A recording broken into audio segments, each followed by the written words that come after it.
I still can't believe what Shadow said about McDareth. That's unreal. I can't believe it. I mean, McDareth, you're like the biggest Sonic fan in the world, and he just straight up said to our face, he's right over there. He said he hates you, bro. Me too. Japan time starts right now.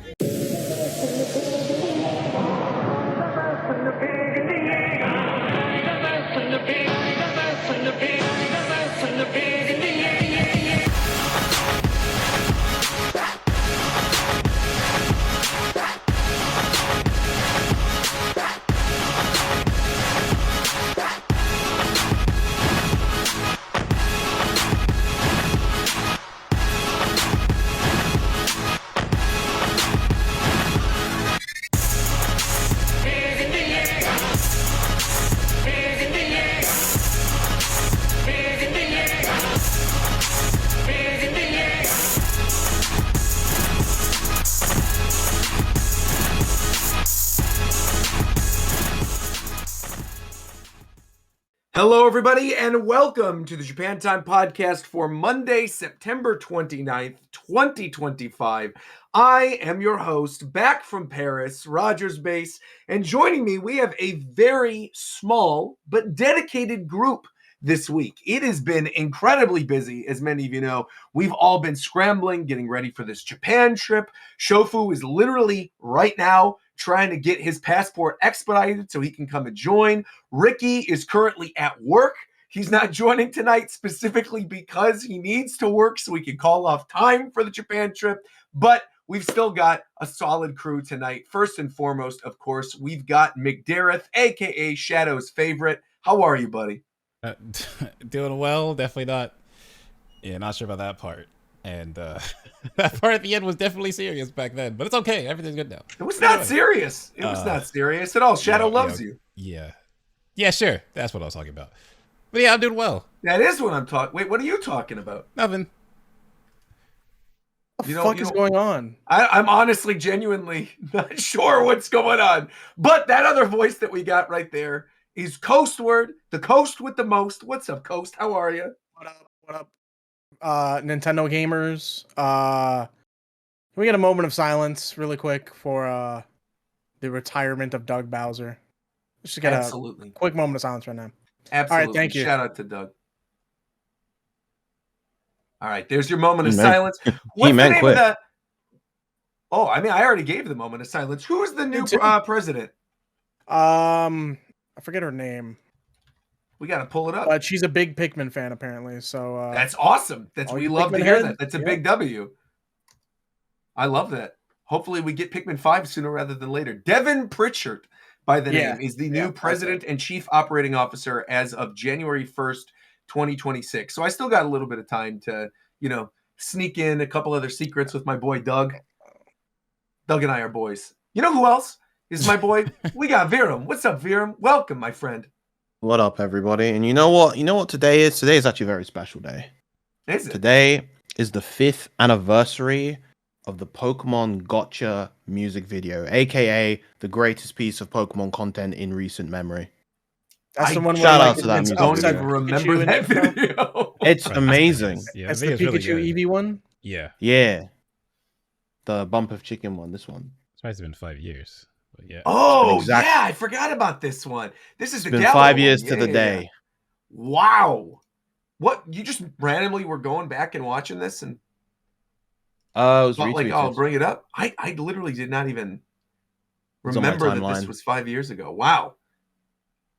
Well, that's good to know. All right. Actually, while we're on the topic of Pokemon, we might as well get started talking about Pokemon Legends ZA. My embargo is now lifted. I am free to talk about it and answer questions. Honestly, I realized after when you announced it, it's like, oh, he went to France. I should have put 2 and 2 together. That's what you were doing. I know. I kind of thought the same thing, too, because they were like, yeah, we don't want you to announce why you're here. Just tell people you're there for the Pokemon Go stamp rally. And I was sitting there like, I don't really play Pokemon Go like that. I was like, Roger's definitely not there for fucking Pokemon. I was like, why would they invite me for a Pokemon Go stamp rally? I don't think people are going to buy that. No, but in case you guys have not already seen the preview videos, lots of other media have uploaded their their previews from the event. Essentially, Nintendo and Pokemon Company invited me and a bunch of other content creators and a bunch of media to go play an hour-long demo of Pokemon Legends EA. This is basically the last preview before the game is coming out. We got to play through the wild zones, the battle zones. We did promotion matches. We did rogue mega fights. And basically the day of this preview, now that I can talk about this, the day of this preview, our preview was going from 1 until 3. And 3 p.m. France time that day was the last big Nintendo Direct. So all of us had to rush from the preview back to our hotel to go react to the Nintendo Direct. So that video that you saw of all of us sitting on the couch reacting, that was moments after this preview had ended. But yeah, now I can talk about it. I can talk about the fact that I've played it. And overall, I mean, I really enjoy it. I have a whole preview video that went up, but I do feel this is going to be a very action-heavy, very battle-centric Pokemon game. I think if you're looking for the next, like, turn-based mainline Pokemon game, obviously this isn't for you. This is very much in line with what we got with Legends Arceus. But I do actually like the battle system in this one more than Arceus's, even though I did enjoy that one as well with the strong style and agile style. I just feel like strong style, you could kind of just like rush your way through pretty much every fight and beat everything. And this one's actually got a little bit of a challenge to it. I've also seen some other people, I believe IGN put up their preview, Nintendo Life, a couple other people put up their preview, Good Vibes Gaming. And I am in complete agreement with what everybody else is saying, which is that I do feel like the game is more challenging than I was expecting it to be. I was getting completely ganged up on by like Alpha Houndoom and Alpha Pikachus. That, like, there was a trainer in the demo that had like a Pidgeotto or something. And that was just like, destroying us. Yes. Yeah, it was just destroying everyone. Yeah, because the level of our Pokemon in the demo were basically like all around, if I'm remembering correctly, like mid-20s. And basically there was a trainer with a Pidgeotto that was like 35 that was just wrecking everybody. Yeah. And then there were Alpha Houndooms, Alpha Pikachus, and a Clefairy that was like hidden around the map as well. And those three were like stronger than normal Pokemon. And if you caught them, you were pretty much able to like knock out the other trainers that were in that area. But essentially, for people who don't know how it works, when you enter a wild zone during the day, any of the wild Pokemon are there or Alpha Pokemon you can capture. And then once things change over to night, the wild zone basically becomes a battle zone. And then you're just nonstop like fighting a bunch of trainers. And then if you get enough points from fighting enough trainers and completing enough objectives, you will then be able to enter a promotion match, which will then like rank you up. So essentially the ZA in the title comes from the fact that you are ranking your trainer up from rank Z all the way up to rank A. And so that's kind of why, because remember a lot of us were wondering why the dash was there between the Z and the A. Like we Z to A. Right, Z to A. Well, they revealed the rank stuff, and I'm pretty sure a lot of people made that connection. Yeah, but now it's like official. That's definitely what it was. They even told us that at the event. Like that's the reason why it's Z to A is like you're ranking yourself up. But no, I genuinely enjoy it. I feel like the promotion matches are a little bit like miniature gym leader matches because you're just basically against like one person who's got like 1 to 3 Pokemon that are relatively strong. And then once you beat them, you can then go explore the rest of Lumio City, go find other rogue mega Pokemon. And that's essentially how you get the Mega Evolution Stones this time around, is you have to fight the rogue mega Pokemon to get the stone. So, like, if you have a Weepin' Bell and you evolve it to Victory Bell, you just can't all of a sudden Mega Evolve that Pokemon, or you can't go buy the Mega Stone. You actually have to go seek out and find the Rogue Mega Victory Bell to then get the stone. And, I don't know. The gameplay loop was just really fun. I was having a really good time with it. I feel like the combat with the cooldowns of your different moves and then utilizing that Mega Energy to either put that energy into plus powering your regular moves or, mega evolving your Pokemon that can mega evolve. It's just nice. It's a good, solid gameplay loop, and it feels very snappy and very different from, I think, what a lot of people are expecting from the next Pokemon game. So overall, I left very impressed. Yeah. I think as someone who actually really didn't like Legends Arceus' battle system, like at all, it's my least favorite battle system of any Pokemon game I've played. But I liked everything else, almost everything else surrounding that game. I am actually very glad that the battle system is like completely different with the sort of real time, more action oriented approach. Because I think that's definitely an interesting way to go about creating the battles for a Pokemon game, and it looks like it just kind of simulates the feeling that you'd get from like watching the anime or something. Yeah. Yeah.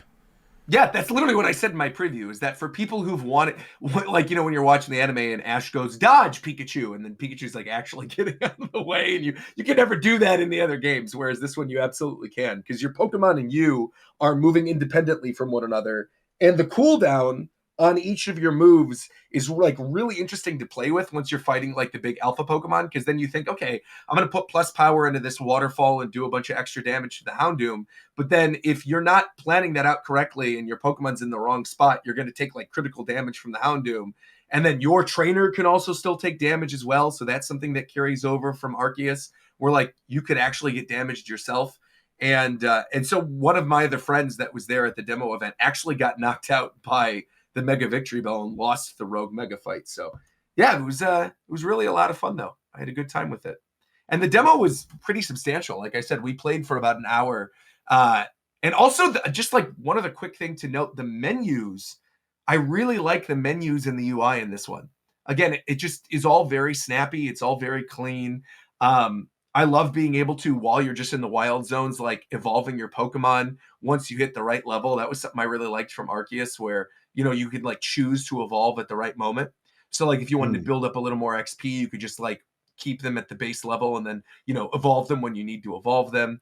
There's also like stuff scattered around the city where there's like areas that are covered in gunk, or there's buildings that have like rocks on them, and then you can summon your Pokemon outside of battle to like clear up the poison or to, Oh, that's you know, cool. knock out other stuff. And then there's other little hidden items and stuff that are hidden around Lumio City. That's pretty Or cool. like sometimes when you do that, it'll also lead to other areas within the city that you couldn't access before. So say, for example, you're like walking around like a canal or something, and the whole entrance is like completely covered in poison. You can clear out the poison with like a water attack and then run into the canal area and then find a whole bunch of other Pokemon that you couldn't access before. And then again, you can capture them, level them up, you know, do what you need to do during the wild zone, and then increasingly level them up during like the battle zone from fighting more or from completing other objectives. So by the time you're in your promotion match, you've got this team of like super strong Pokemon. Also, apparently Shofu was joining. He said he's coming on in, so this is great. So I'll keep the Pokemon talk going while he's still joining. But yeah, overall, I had a really, really good time. Also, I see Did you Mike is get in. filtered by the Pidgeotto? I didn't actually. The Pidgeotto did not bother me that much. The one that did was the Alpha Houndoom. The Alpha Houndoom completely wrecked me. It knocked out pretty much all my Pokemon except for a Gyarados that I had. Oh, that actually is a good thing to bring up. When you're in these wild zones or these battle zone areas, basically you can go to cafes that are there to completely heal up your Pokemon, because there's no other way to heal other than if you're like getting items like potions or whatever in the field. So you go to the cafes, and the cafes are essentially like miniature Pokemon centers. And then when you're in the cafe, it also kind of works the way like camping did, where you could take photos with your Pokemon or have like, you know, buddy interactions with them or whatever. Take photos in photo mode as well. And so that's kind of cool too. Yeah, but it's really a lot of fun. Like I said, I mentioned in my preview, I feel like this is going to be a Pokemon game for people who have been jaded about Pokemon for the last like 5 years. I think if you're somebody who didn't really like Scarlet and Violet, you're somebody who even really didn't like Arceus all that much, I think you'll probably find a lot to like in this game. I also like one big thing that comes up a lot too with Legends ZA, where people were saying, you know, I was concerned about the fact that the whole game takes place in the city. You know, that like, what is that going to be like? Is it going to be kind of boring, just like running around the city? And actually, it feels really refreshing, like running on rooftops and, you know, jumping off of awnings and going into construction zones. It just is cool to see Pokemon in an urban environment instead of in like a natural environment. And there are still parks, and there's still, like I said, underwater canals and things like that you could explore. But for the most part, at least from what I experienced in the wild zones are literally part of the city. So the fact that you're able to like climb up skyscrapers to find hidden Pokemon, or like you've got a Clefairy hiding behind a billboard, or you knock out another trainer to then, go into the area behind where they were guarding to find another Pokemon. That's always really cool. And again, those objectives in the battle zone area are also pretty neat, because the objectives are usually something like sneak around a trainer and knock out their Pokemon before they see you, or take out this trainer with this specific move, or beat a fire type with a grass type, something that you normally would be weak against them. If you end up beating them, you can get extra medals or extra points, and that just makes your climb to get to your promotion match even quicker. And it's cool. It's very cool. How is the Also, music the game, from what you heard so far? very good. The music is because it's mostly remixes of X and Y stuff. So a lot of the remixes are like new variations of things that you remember from X and Y. So like the Lumio City music, or like the Looker music, or a lot of the battle themes, all this stuff from X and Y is basically remixed. There are some new tracks. So I think the music that plays during the cafe is new. Some of the promotion match battles have new music. Like some of the regular battles have new music too. But I do feel like the primary music that I was listening to was music tracks. Hey, what's going on, Shofu? Welcome. Hey, man. We're talking about Legends ZA right now. The Zaza? The Zaza. I got to play it full hour over in Paris, hanging out with the fellas. It was Who a lot was of in fun. Paris, by the way? The fellas. Me and the fellas. Him and the guys, man. The guys, exactly. The boys. Me The and beats. the Pokemon. That's right. So how are you feeling about Legends ZA right now, Shofu? Because I feel like people have been saying this is your game of the year over in the chat, that you're excited for it. Nobody fucking said that, bro. People literally did. I'll even go up and I'll read out the guy's name so you can call him Okay. live. Hold on. Yeah. Let's see. I'm gonna pull up his name. Yeah, right let me now. know who Hold on. said that, bro. Who said this? This was Tynamo Zaza Pokemando. Hey, Tynamo, you smoking fucking peanuts, bro. Oh my god. I'm excited to play that game, though. Game of the year is crazy, though. It is Even genuinely if- very fun, though. Even if the game is really good, like there are a lot of good games, even just like this month. Yeah. This whole year has been like very good for games. Yeah, between Expedition 33, Donkey Kong Bonanza, Silksong, Hades 2 that just came out, even, other fun little smaller games, things like Crossworlds that I know we're going to talk about a little bit later. There's a lot of stuff. Is anybody else actually, before we move into other topics, is anyone else playing Silksong right now? I am not. Not yet. I'm just behind on all of my stuff. Like I need to finish beat Shinobi. I'm a decent way through Shinobi at the moment, but then after that I'll probably play Hades 2 / Sonic Racing. I will tell you, Shinobi is also excellent. Where are you in it right now? No, hold on. When the fuck we getting on 2XKO, bro? Me? Have you? Yeah. Never. I I'm not haven't played playing at that all. game. Fuck you mean never, bro? You gotta dabble at least. No. There's no What you character mean I care no? about. There's no At character all? I care about in that game. Is Not that even is the that one the that only? just got announced? New champ Timo? Yeah, they just Fuck care no, about bro. Right. Let me do my Roger. Cook a little, relax, please. bro. By all means, Shofu, please. You're talking about some fucking Timo right now.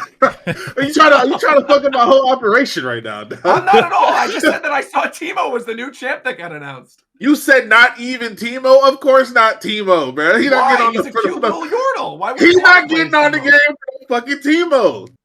No, I watched that trailer. I watched that character backdash into projectile like 12 times. I Yeah. thought, oh no, that shit was disgusting. keep him Yeah. far Well, away from this I little am creature. curious. What about 2XKO is just like not appealing to you, Viram? I thought for sure you would enjoy it. I haven't played it either. As I said, I there's thought you no. were playing the closed beta. I assumed you were. The way you were I- talking about it. No. As I said, like I wasn't don't done. have a character that I care about, and just I don't know, man. Like I've never really cared for Riot's main like league IP, so like, I don't really. I look at the game mechanically, and like I'm clearly seeing this is a fantastic game. There's a lot of good stuff here. The developers have clearly put a lot of care and attention into a lot of things. There's a lot of polish, but then I'm watching the game, and when push comes to shove, it doesn't really fill me with any joy. Like I don't get excited watching. Dang. Now I feel you, right? 100%. but you still gotta dabble a little bit, bruh. Because I agree with you. I haven't played it at all, but I'm gonna play just to see what's going on, bruh. Just a little dabble. Once, if they had a character that really catches my eye, then I'll try it. All But right now, I don't care. He said it. He said it. God damn it. Who would be the character that catches your eye? Like, what would be a character that would get you to try it out? Just because I know Riot might be listening and they might take your opinion into consideration. Riot is not Wait. listening, bro. I actually think they might be. We met Ben. I can tell Shout out you to Ben. there was someone who Social saw media Rogers manager. like, oh, I love That's all your right. stuff, man. He's like, you want That's to play right. 2XKO? Just come over anytime. I can tell you someone's listening. I'll be honest though, we didn't play 2XKO. He said that, and we left the booth and we went somewhere else. And we played royalty free for all instead. But I appreciated the fact that he invited us, and I do actually want to get a chance to try it once things calm down a little bit. But there's just too many freaking games right now, man. Yeah. Too many things to play. I wanted to at least try that game, but when it's releasing, it's like, hey, there's no room for me. Well, it came out. The closed beta was what, 2 weeks ago? Still Yeah, happening it right wasn't now. that long ago, yeah. No, it's. I mean, the it's closed down. the closed now. beta is it's like permanent until the full game comes out. I think. I think they And the pulled full it game down is, until the full game comes out now because they're trying to work. Full game is what, the 7th? 7th. Jeez, man. Or it's down to like the 3rd or something. I don't know. I know they brought it down at least for a bit. The closed beta. I think the thing that like that game had a ton of momentum. People play the first ones. They had some gripes with it. Then they said, yeah, 10 characters. And then Marvel Token got announced. So a lot of the hype around 2XKO got like stolen from them. Yeah. That's a shame, man. I really thought there were going to be more people who were It's playing it alright. on the show. I do feel the same with what Viram said, where like it doesn't feel gratifying to play. Mm. I mean, I honestly don't feel like abandoning everything I've ever known about fighting games to learn to press X as my goddamn tag button and shit. Yeah. I don't know. Can't you just change the controls? There's no motion inputs in the game. You can, but it's just weird. The controls are weird. Yeah, it's that kind of it's that funny thing where because there are no motion inputs, for more seasoned players, it actually makes the game feel less intuitive because there's a surplus of buttons instead. So like you've got your like light, medium, heavy, and then there's like 2 special buttons, and then there's the assist buttons. It's just like it's a very kind of crowded layout that feels a bit awkward to get into at first. I mean, you get used to it over time, but like that's why I haven't played it. yeah. Do you think that it would probably be a good game for a leverless then, if everything's on buttons anyway? Because like I've been playing with a leverless for the first time with Fatal Fury. I was playing a bunch because they'd sent one over, and now I kind of like it, and I've been using it and like connecting it to some of my other fighting games, and I feel like if that is the case and it's more reliant on button and less motion, I do feel like maybe it would be a good opportunity to test it out. Probably, yeah. Yeah. We brought up Marvel Tokon before, so at TGS they finally showed off gameplay of Spider-Man, right? Spider-Man and Ghost Yep. Rider. Yeah. Yep. They look sick. They both look really, really cool. They weren't playable at TGS, were they? They just They had a were, little yeah, bit they of- were. Are they? Oh, they were. Oh, Yeah, so there are a few people who were there, a couple of FGC heads, like Justin Wong was there, and I think Sure. Vicious. They were there trying out the character. A lot of people said people that were there said both were really fun and really interesting. Spidey's like super agile. He can zip around the screen with his web zip. He can do various actions out of it as well. He can kick opponents. He can reel them in and kind of do like a hit grab to slam them down.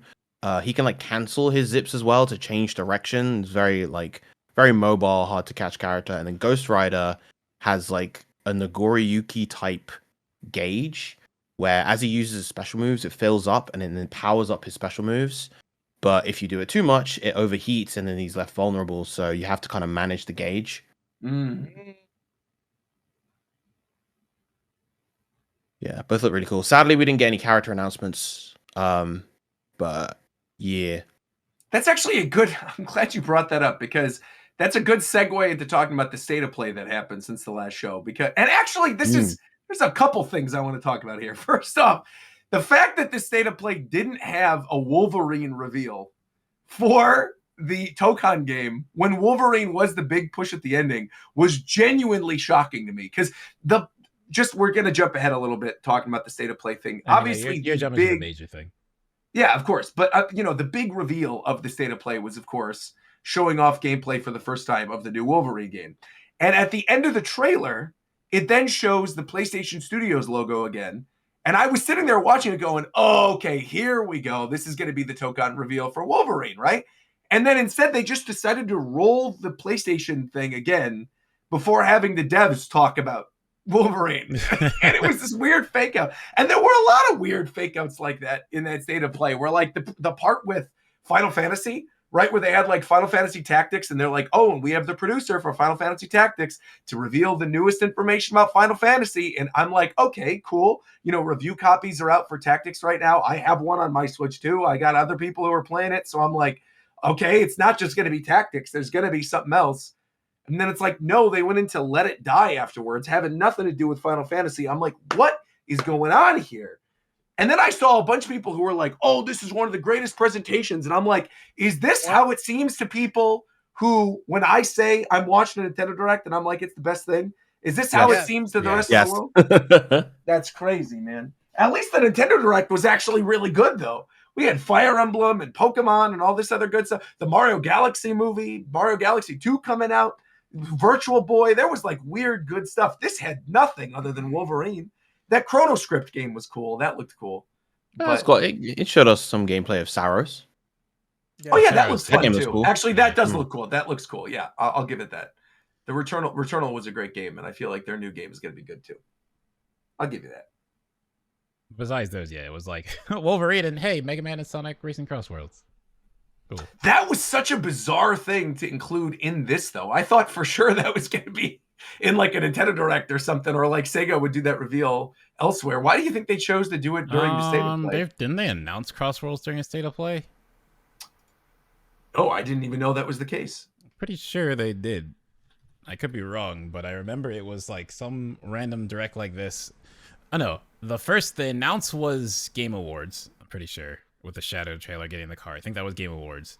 Then I think the first time we saw gameplay was a State of Play. That absolutely explains as to why Mega Man was there then. Also, I feel like we should ping Fidel really quick, because this seems like a good opportunity to bring up Cross Worlds. If we're in the middle of the State of Play thing, we don't probably have much to talk about beyond Wolverine. If there's a reason why I think they maybe showed the Mega Man thing at the State of Play, it was because the release date for Cross Worlds was so close prior to the State of Play. So it's like something to kind of whet people's appetites, something to excite people like right before the game comes out. Obviously, Mega Man himself is not going to be released for a while, but it catches people's attention, I think. Yeah. And my thing with the trailer was the State of Play trailer was playing the Mega Man music instantly. Like, you instantly heard Mega Man. So if you recognize it, you knew what was going on. But when you watch the trailer, they uploaded it, they like obfuscated a little longer before they actually they did like the Blue Blur meets the Blue Bomber, like that kind of thing, and then started playing Mega Man music instead of just right into this trailer starts. We were talking, welcome Fidel, by the way, welcome. We're actually talking Cross Worlds. We were just talking, actually, no, first and foremost, we have a story at the very beginning of this. Do you want to tell the folks what happened with Mega Man? Oh, dude. Oh, yeah. Dude, you ruined my life. So what? What happened? Tell the people what happened. So the lore is someone got a hold of the box of Sonic Racing Crossroads before it came out. Okay? In the box, there was a pamphlet that showed like the five, six DLCs getting in the game, right? But again, this is someone that got the box early, was not supposed to. And it was a season pass promo. And the season pass promo had the Mega Man logo in it, right? Now, I didn't know this. And then, so that day, my chat's like, Fidel, you need to get off Twitter. You need to be careful. This is probably going to be announced in the next few days. You got to hide. I was like, fuck, you're right. My bad. My mods go ahead and ban, like they ban every word possible. They banned the words like FF and Mario, Pac-Man, everything. They banned every word in chat. You know, the mods were fighting for their lives. They're like, Fidel, get off Twitter. I had a whole plan. I was like, I'm gonna get off Twitter. Everything's gonna be okay. Everything's gonna be fine. I'm gonna live. All right. And thank you so much, Sonic, for this. And then I get a message from SpoilersBase. You know. Middle of my stream, just being mind you, I first off, Yeah. I did not know you were streaming, and second off, I was not even at home. I was in Chicago, and I was sitting at the airport, and I was just scrolling on my phone, and I was like, "Oh, this is weird. Mega Man's and Sonic." So I pinged you to be like, "Is this real?" Because I figured you would know if it was a Sonic related thing. I didn't know it was like some. Me a text message being like, is it true that Mega Man's in Crossroads? And I was on stream and I was like, you motherfucker. See, I saw that afterwards. I felt so bad.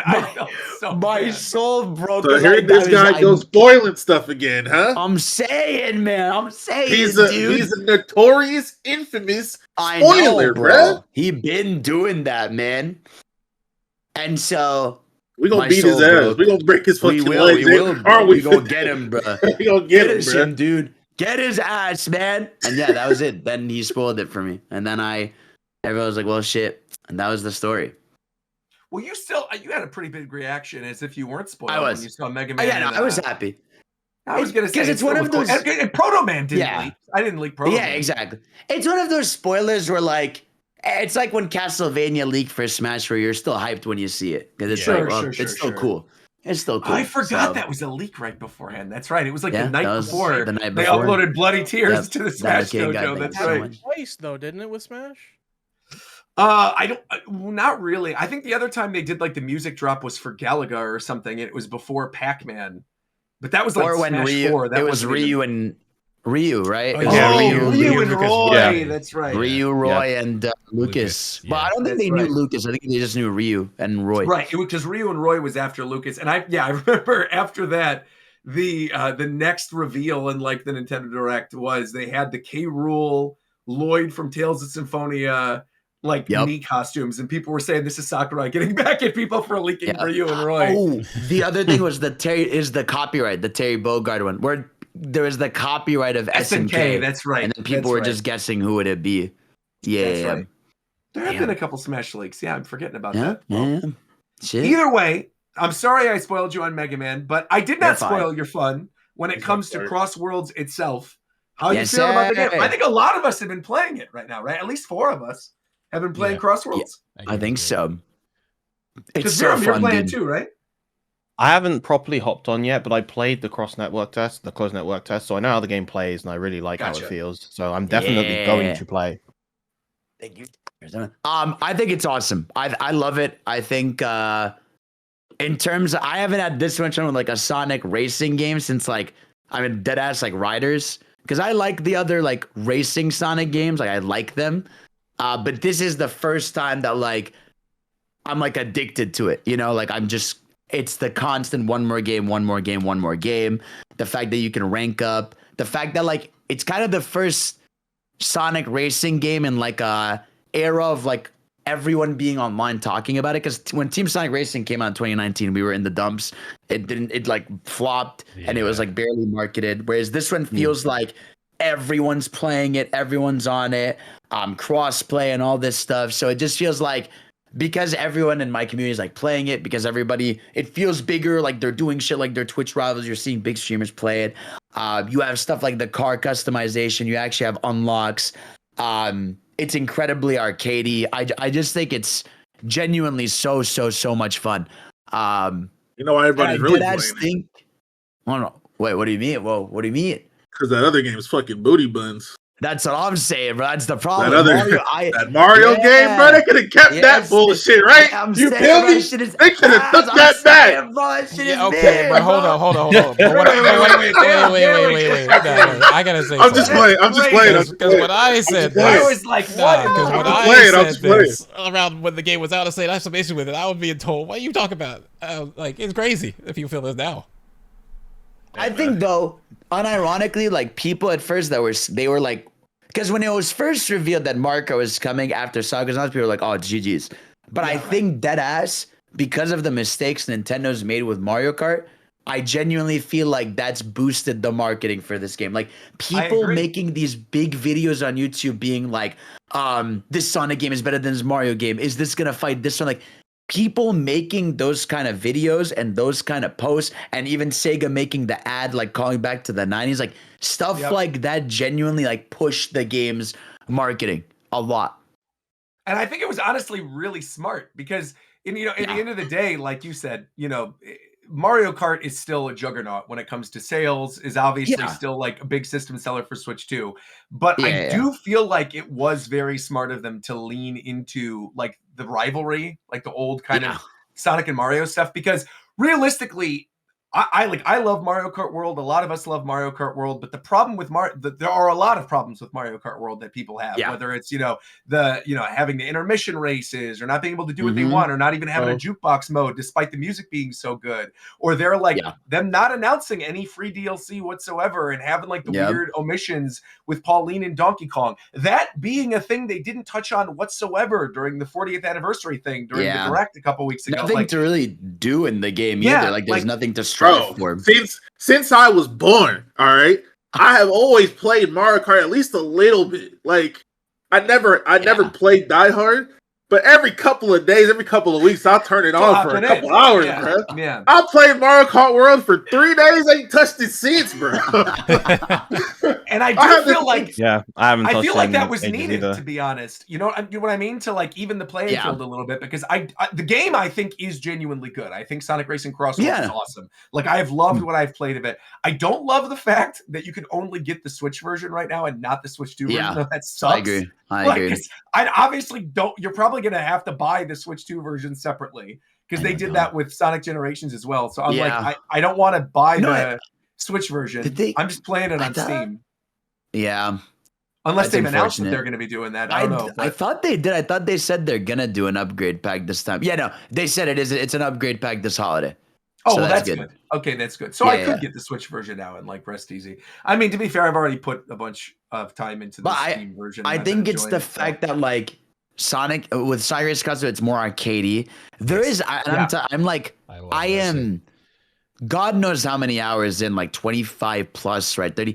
There's still stuff to unlock and strive for. Like, I'm still ranking up, which ranking up alone makes you want to try. You are still like, there's so many tickets that you get that like to unlock titles for the characters or the alt like robot skins or even like stickers and stuff, like even alternate colors for some of the for like some of the boards and some of the cars and things like that too. I was blown away because this came out at a weird time because I got early access for it before leaving for that Paris and Chicago trip. And Fidel and I were like planning, and even McDareth too. We were all like, okay, are we going to play at the same time? Because are they going to have it? But the servers basically for early access weren't open for anybody to play. So I couldn't play online. Let me correct real fast. How that happened for me is Roger texted me, hey, you got Sonic Racing Crossworlds early? I'm like, what are you talking about? It's like, do you have it now? I was like, no. Because I thought there was something where like you got early access if you pre-ordered the game or something. So I thought, I could play there's with a 3 days early. I had that one. Yeah. So that's why I asked you. You talking about this one? And you're like, no, bro, I'm playing right now. I was like, okay, that's fair enough. But when I was playing it, most of the stuff I was doing was like single player, right? I was doing the Grand Prix and I was doing stuff, and I just genuinely fell in love with all the rival conversations. Yes. I think that is so fun. So much. Gamifying because like your entire life when you played a racing game, you've always had that one CPU that's always on you, right? And so gamifying that concept, right, of like having it be rival interactions, like when you finish a race, they say something. When you start the cup, they say something. And even like something small, like bringing back like victory animations for winning a cup, like stuff like that, it matters. It adds personality to the game.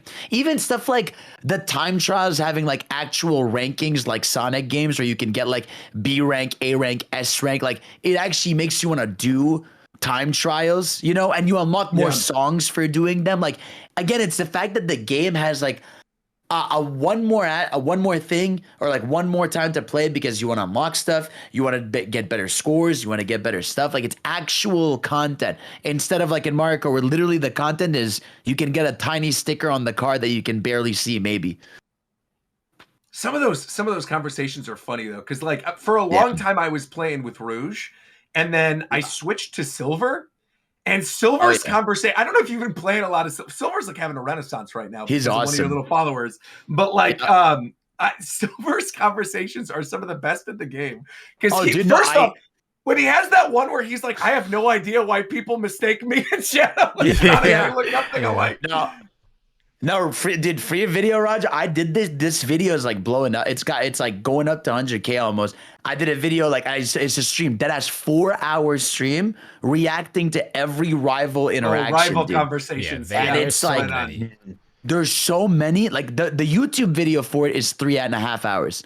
You know, damn, just how many there are worth of dialogues. Like, and that's the thing. Like, they're so fun. That's the thing I'm so happy about with this game. It's like it's a Sonic racing game with a budget. It took Sega this long to take, hey, these developers we have that make our arcade racing games, let's give them the Sonic racing games. And they finally did it, and it's so good. Now 5 bits.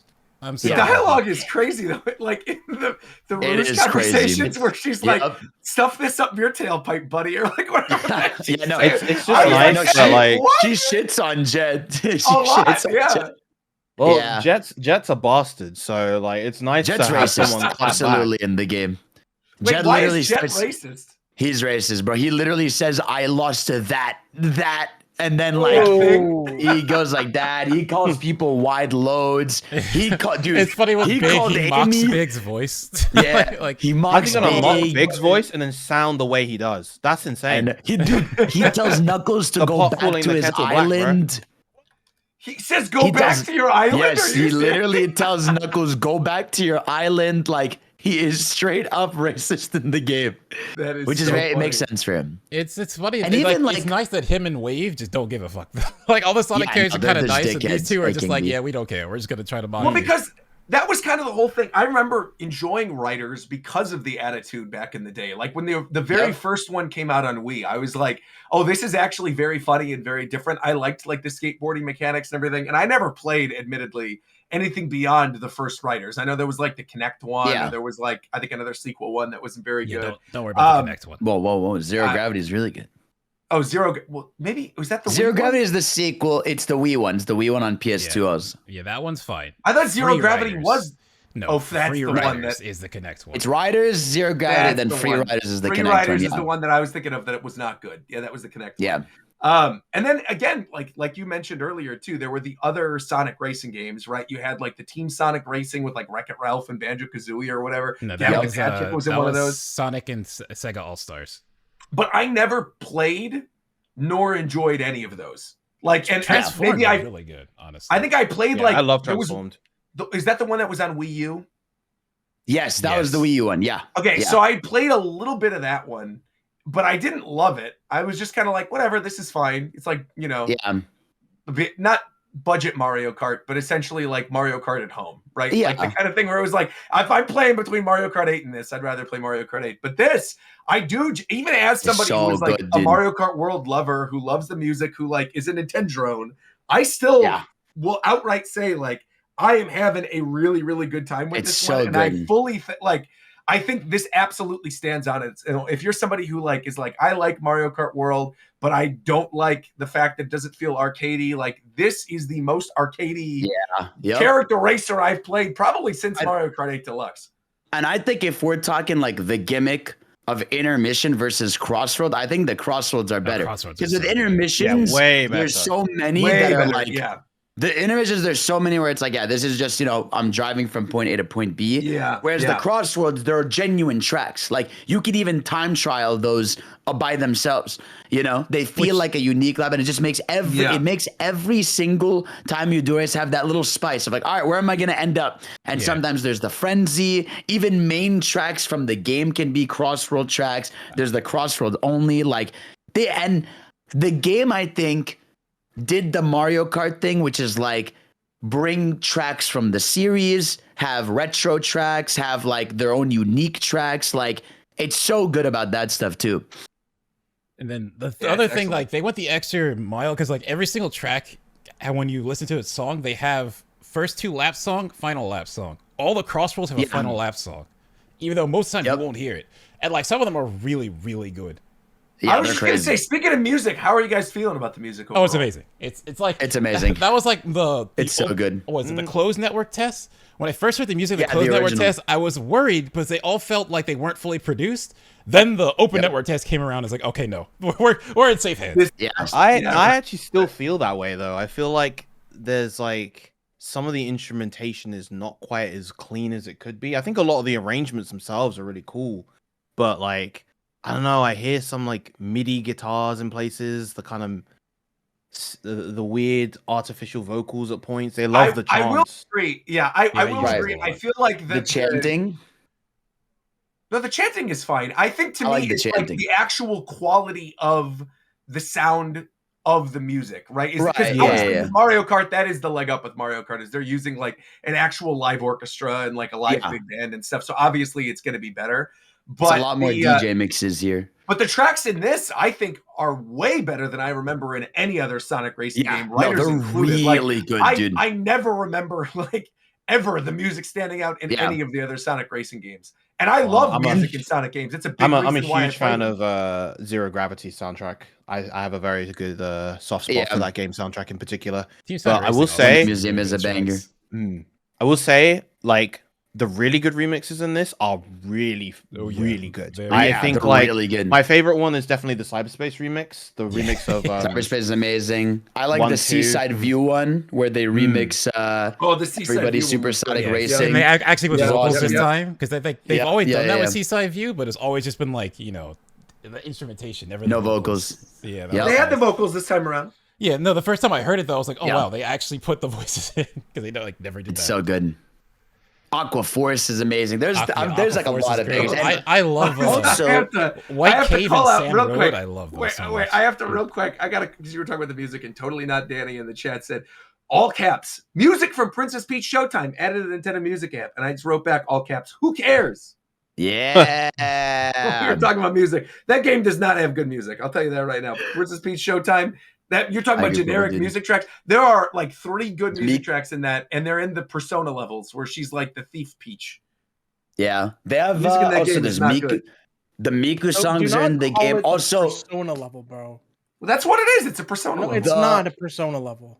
What would you call okay, it? but the fact A that you can Master change Chief the songs level. per lap, it's crazy. Yeah, the fact that crazy, this game has a jukebox, it's like the first the time jukebox is I heard fire. about that, I was like, wait, that's crazy. And then like I put them on all the tracks, go nuts. It's like okay, It's so good. It's pretty Because cool. what I've been doing for the soundtrack is for lap 1, I leave it so it's the default game song, so I hear at least the main song. Lap 2, I have it like where it mixes between any Sonic song in the series that they have in the game, and then the third lap I have my favorites, so like songs that I favorited that I'd want to play on lap 3, and like that alone is also super good, you know. Man, it's really I didn't cool even know the they fact did that you way. can do that and individually It's change what sick. you want on It's each sick. lap. It's awesome. Hell yeah, man! Peak game. So how? I Very am happy. curious I though have a because they've question. already I have a announced. question. I have a Oh, question. go ahead. Go ahead. Yeah. Is it worth the $70 price tag? Unbiased, as I- much as you can be. I don't think we could be unbiased. Like, Yeah, to be real I with you, can't be unbiased. it's super worth it to me because like I love the Sonic racing games, and like this is literally just Sonic racing games with a budget and ramped up to They're 11. paying $3,000 for that game. Oh yeah, I would have. Let me tell you, But I bought. Yo, that you're fucking- fucking sick, man. I'm For me, waiting. video game prices don't mean shit anymore, so I hate talking about it. I'm Like, over I here don't- waiting for that limited run thing that's gonna come here like 2 years from now, and I bought the game on PC. So like, I'll join later. I'll say this. I feel like if you're spending $100 on Kirby Air Riders, you could probably spend $70 on Sonic Crossroads. Because I would spend $100 on Air Riders. Between the amiibo and the other version, I'm like, I'm buying all that. I don't think they're going to be doing hashtag free product for the amiibos. So I don't think any of that stuff is happening. I think we might get a code or something, but I think anything else related to Air Riders, I'm going to have to buy myself. And I'm happy to do it. So I feel like if you like Sonic the same way that I like Air Riders, absolutely it's- is worth your money. I honestly think so. Trying to not be biased, I will always be biased with Sonic. I can't help it. But it also means if this game wasn't good, I would tell you I didn't like it because I'm very harsh on this series. I want it to be good, and I think just hyping everything up doesn't help at all. But my thought is, I think this game is, if you like arcadey kart racers, it is a very good game. Sonic removed, it is just a good arcadey kart racer. Then you put Sonic on top, and I'm like, okay, this is great. Hey, yo. Okay. There is just a lot of stuff that's coming out though right now, where I feel like it is difficult to manage like what games are going to get your purchase, right? Because it does seem like there's a big thing coming out every single week right now. This is the most stacked fall I can really remember in recent years. I don't think there's ever been another year in the last like 3 or 4 where there's been this many games that are like actually interesting and fun that are all coming out one after another. It's not even just the fall season. Like, there's still stuff from earlier in the year that I haven't even got to. Yeah. I want to. Oh yeah. Yeah. It's just this year's had such a high volume of quality content that, you know, What did it it's just thing? how it is now. I'm on my phone. We didn't talk about Sonic. Almost. I think we are almost done talking about Sonic, and we're going to talk about Hades. All right, I'll wait. So one of the things we bring up is the customization of this game is great, because before there was another cart that had racing stripes, so I put racing stripes on it to try to make my car. Then they put a muscle car in the game. It's like, oh, so I'm just literally gonna use that. So like you could like mine is just a red car because I just tried to make my own car. But the customization for cars in this game is actually really cool, and something obviously that Sonic has not done in its games before. Like Team Sonic Racing, you could customize the cars, but everyone was locked to their own car, and you just had parts. This one you can just put anyone in anything. Is Blaze your main? Blaze or Tails, pretty much. Those are my two favorites. That's I would have said Tails. I didn't know Blaze. Blaze is my main. Why do you guys like Blaze so much? Because I like Blaze as well, but I'm just curious. Sonic Rush. Sonic Rush is great, and she's just a sick character. She is cool. I know. Because she's friends with Silver, right? The two of them are also. She's like, in 06. But I think in like the gotta- comics, I think there's more interactions between the two, so I think they are friendly at least there. Well, someone who's definitely friendly. We got Chaos coming through with a $50 donation saying, put this towards expediting Shofu's passport. Thank you very, very much. Shofu, you want to give a progress report update on what's going on? How are things looking for you, buddy? I don't want to give a progress report. Fuck Uh-oh. y'all. None of y'all goddamn business, all right? No, I'm just playing. I just need some more. I'm just missing some shit that I got to acquire. Did You know what I got to acquire? Huh? What do you got to acquire? I got to acquire Timo. Oh, you Shit. missed. Well, You missed. can have all the Ultimate Timo you Conqueror. want, bro. Yeah, we had to do a scale conversation earlier. Damn it. Continue. Well, one thing I do kind of want to go back to, because we kind of jumped past it pretty quickly, was the Wolverine game in the state of play. Because obviously that is something that people have been looking forward to for a long time. What is the overall vibe check right now on Wolverine? Fire. How are you guys feeling about it? Fire. Cool. Yeah. It looks amazing. He doing too much, bro. They're really not. Bro, what you mean? You boot They're really up, not. you boot up Spider-Man, right? You boot up Batman. Not that I'm comparing these games in that way, but listen for a second. Okay. Boot up these games, right? Regular ass grunt, right? You beat him up, send him on his way. Wolverine, cut your head off, cut your hands off, cut your arms off, cut your legs off. Gruesomely murdered this dude. He's gone forever. What's going on? Yeah. Because guess what? It's not sweet out here with my nigga Logan. You better stop. You better start acting right around here, bro. I mean, it makes sense when you're given a character like Wolverine, where he has fucking claws that shred people up like that. Like, Yeah, you that's gotta true. do What? it, right? Bro, No. what It's you also. mean? It's like that's the Insomniac does not. Insomniac specifically, you can tell by the way they make both Spider-Man 1 and 2. They don't give a fuck about movies. They don't give a fuck about TV. They're saying we are comic book source. And that is comic book source Wolverine. That nigga is murking everybody on sight with hands. I know smink me Guys, Mike's cutting up. dead. He's on his phone. Hold on. Dead. Everybody dead. That guy dead. Fuck all that. Omega Red's in the game. Let's go. He's dead. Omega Red being there was also crazy because I only knew him from the Marvel vs. Capcom games. I have no context for him from the comics or anything else. I just know him from that. So when I saw that in the trailer, I was like, oh, that's really cool. The neat deep cut. Is he regularly involved in Wolverine stories? Yes.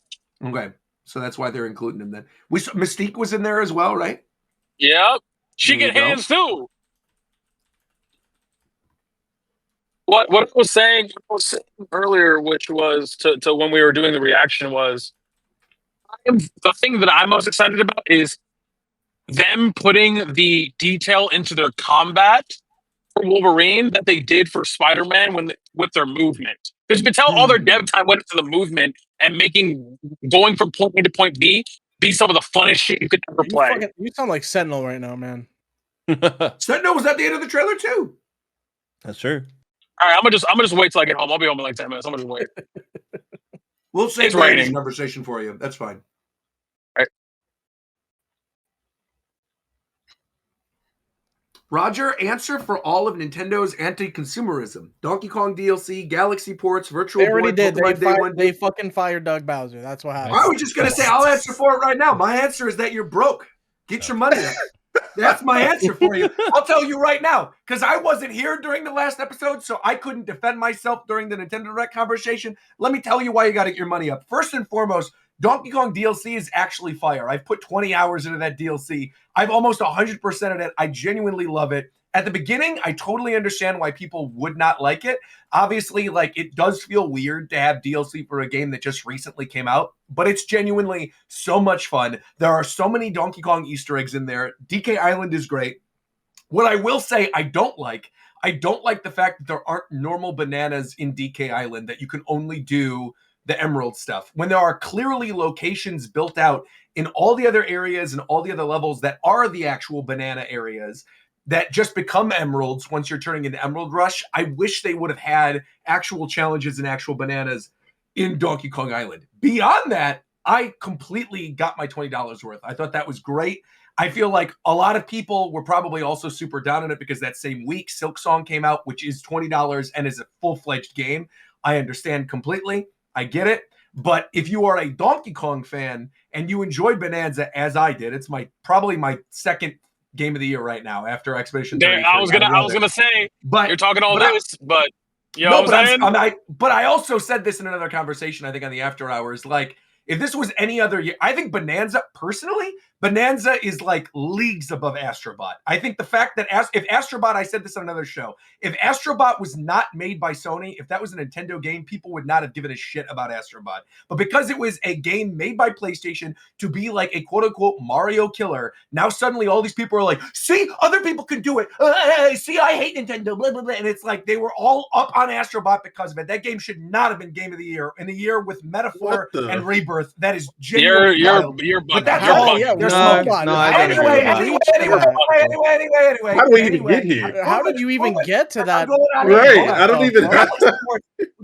I'm going. We're talking about whether a DLC should be monetized or not. You're talking about anyway. The Game of the DLC Year is great. Donkey Kong DLC is great. What I will say, I think the Galaxy ports being separate are great, but the fact that those are $40, that sucks.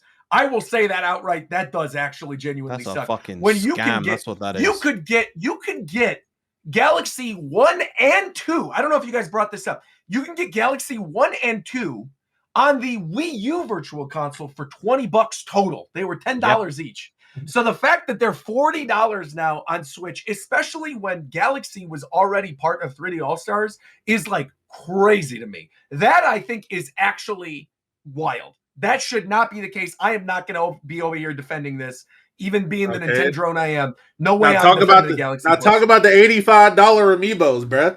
No, okay. That on that topic, I think the amiibo thing is also rough, but there's some other things to blame for that than Nintendo, and that's all I'm going to say about that. That isn't Japan Time After Hours. Zeph isn't here to say what I actually want to say.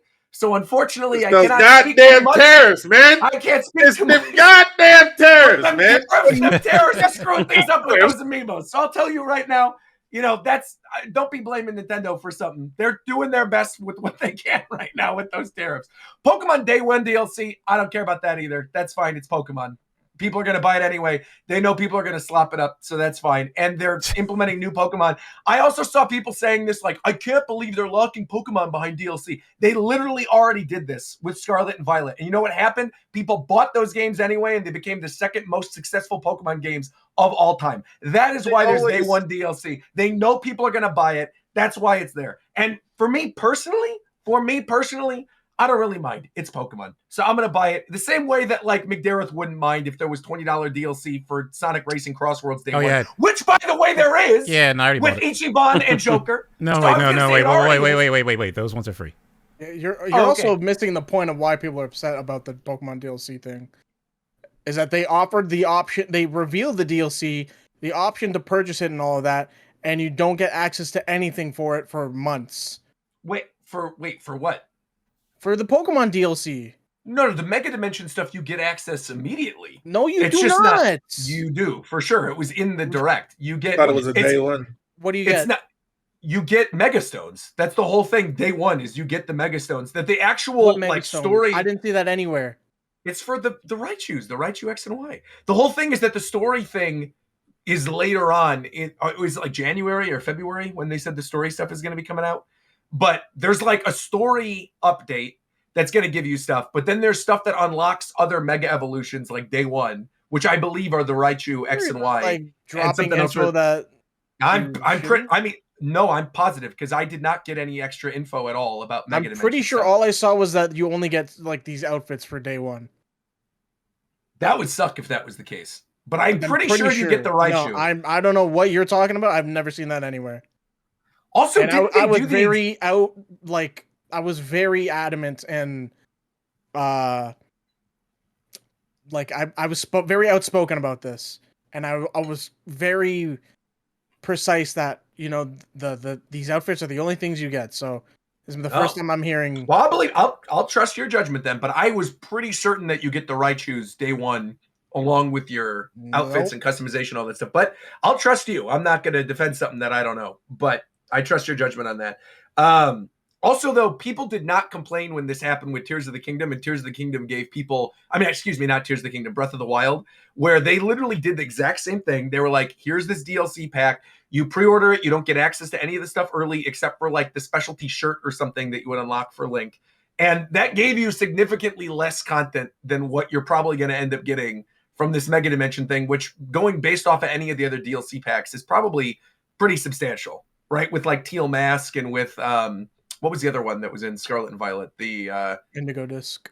The Indigo Disc, right? Exactly. I mean, those were like their own little games, essentially. They were like 5 hours, 6 hours worth of like their own little games, plus extra stuff that got added to the main game. But I can understand why people would be upset about that one, so I'm not going to hold that against. Now, the one that I want to bring up, because this is the one that people were like, this is blasphemous. How could they do this? This is the one where I think people... Like, I understand the complaint, but also I get why they're doing it. Is the Virtual Boy thing. I'm talking about Virtual Boy. Virtual Boy, for those of you who didn't listen to the last episode and missed my reaction to the Nintendo Direct, got announced for coming to NSO in February of next year. But then they also announced that there is a $100 Virtual Boy accessory that you plug your Switch into to play the Virtual Boy games, and then like a cheap version with cardboard. I'm going to tell you this right now. If you buy the $40 cardboard, you're a sucker. They're day one.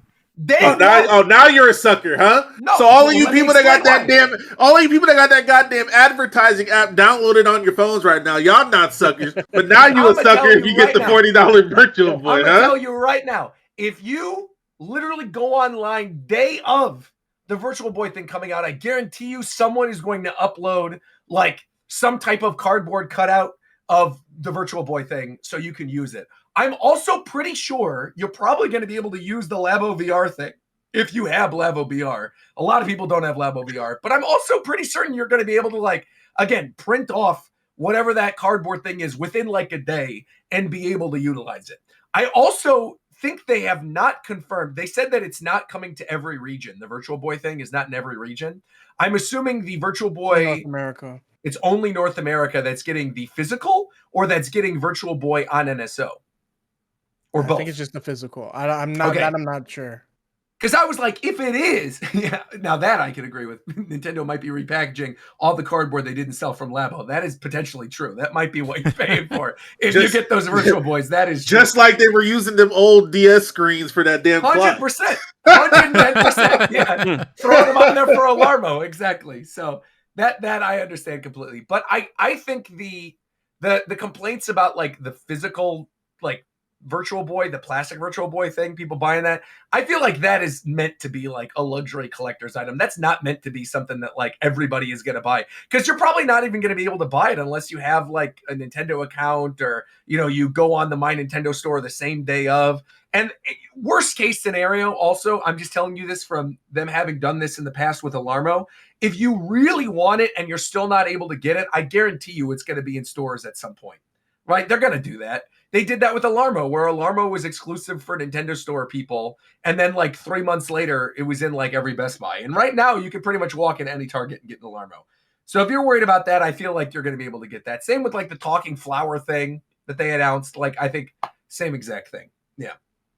But how did we even get on all these topics about the Nintendo Because of your stuff? dog shit take on Donkey Kong DLC.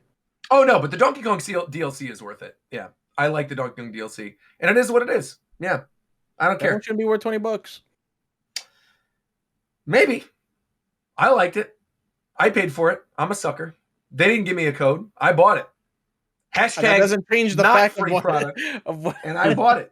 I mean, and I wouldn't even say I'm a sucker, because again, I'm thoroughly enjoying myself. Got the game for free. I don't see why. No, sorry. Let me correct myself. I see why that they charged the $20 for it, but to call it anti-consumer or not to, oh my god, I can't speak right now. To call it not anti-consumerism because of what you said was like crazy. What, the $20 DLC was anti-consumerism? I don't feel like it's anti-consumerism. What are you talking? Which part are you talking about there?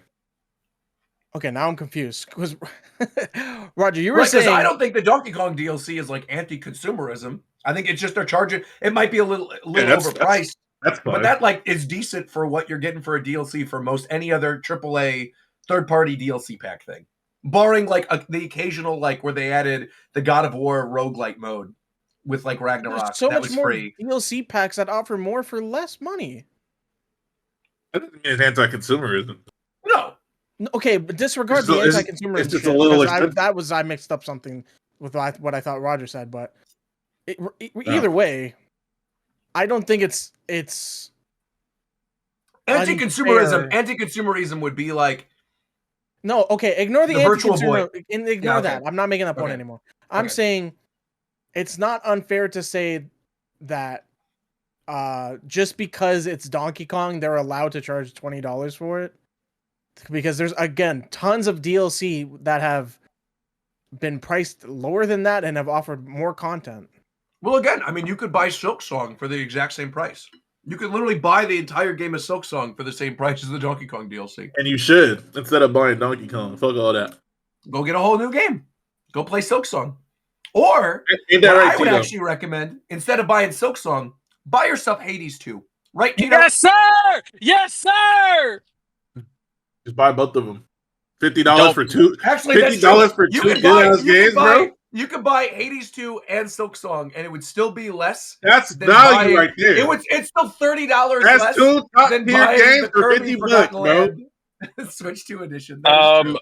Okay, so bad news. Internet's out of my house because the power's out of my house because there's a storm over here. So I'm gonna be on my phone. But I'm here. Talk about Hades. What are we doing? We just started. What are we doing? Just started talking about Hades. How overall thoughts on it right now? Because I'm also anybody else playing Hades 2 right now? Not yet. I downloaded it. I didn't play it. Okay, so I have already, I mean, because it counts the early access, I have like 100 hours in it already.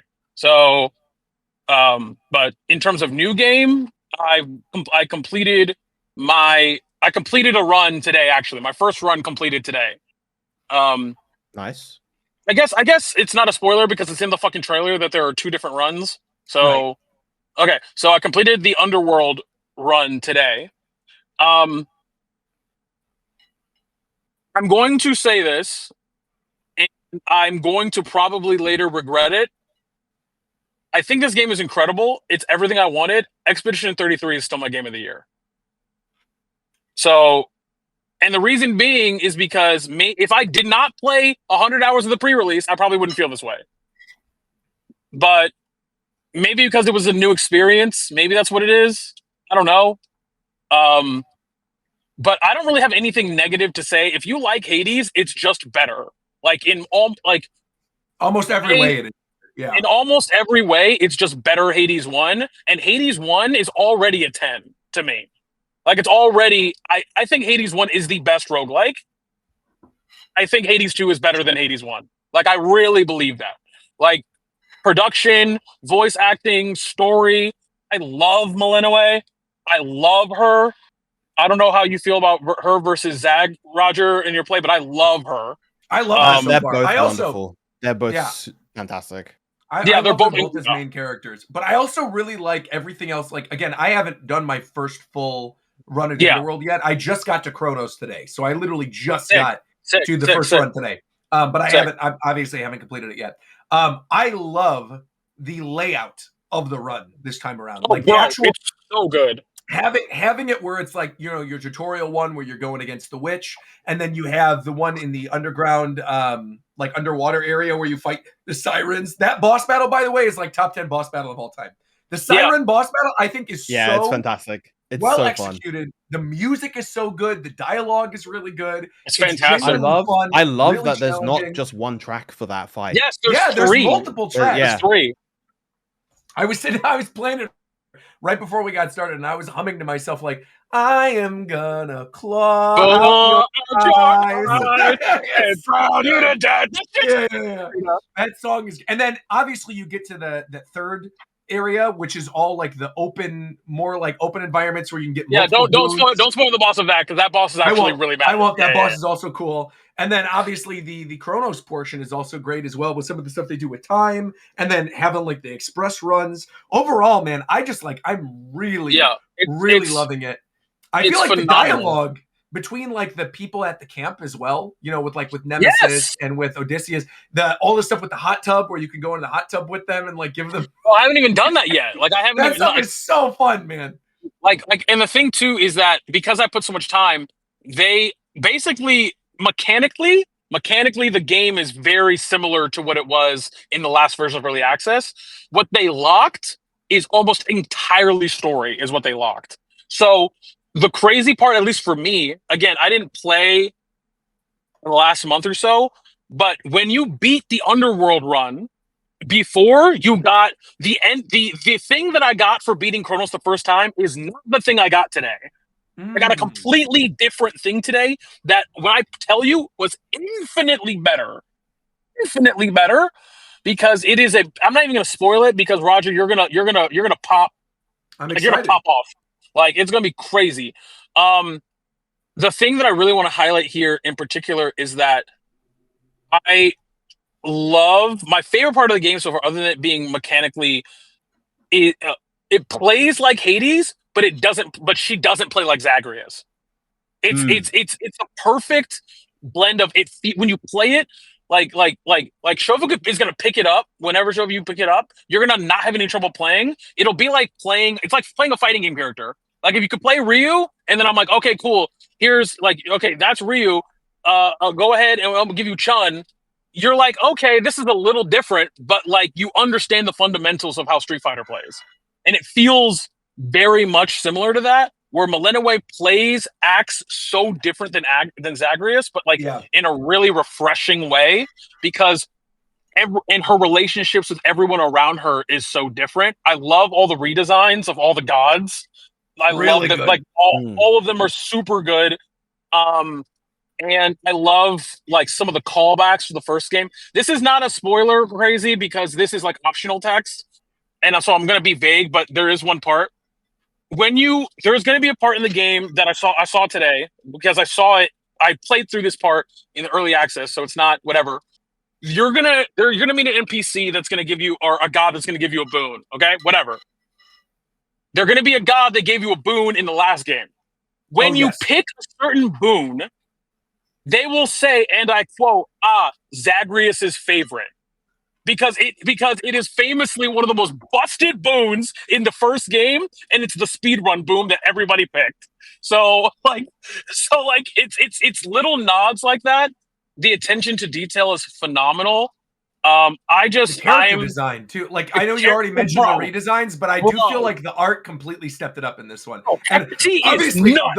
the art in the first game was obviously great. This is not a slight against that at all. It just looks so It's better. pretty. There's more money. Yeah. It looks like it has more money. Like that's literally it. It's just like they had more time. They refined it. It's as if like they were like, okay, now that we made it feels like they made a better plane. If that makes sense. Yes. I Like- also something you brought up when you were talking about the boons earlier too that I think is really important about this one too. As somebody who like I really loved the original Hades as well. I didn't love it like as much as you did. Obviously, like for you, it's like one of your favorite games of all time. But I really enjoyed it. Right? I still really like the game.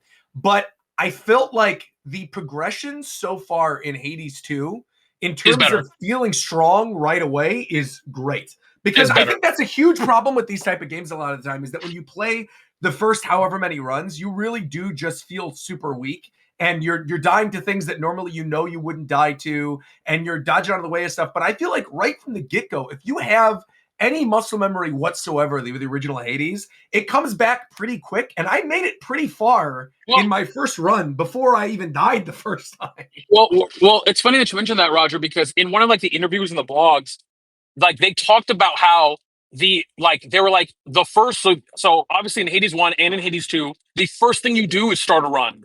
You don't even see anything. You start a run. You just get right into it. Yeah. The reason why like they were talking about the difference between the two, the story is that Zagreus is a guy who was pampered his whole life, but is incredibly talented that just decided to do it. That's why that first run is so hard.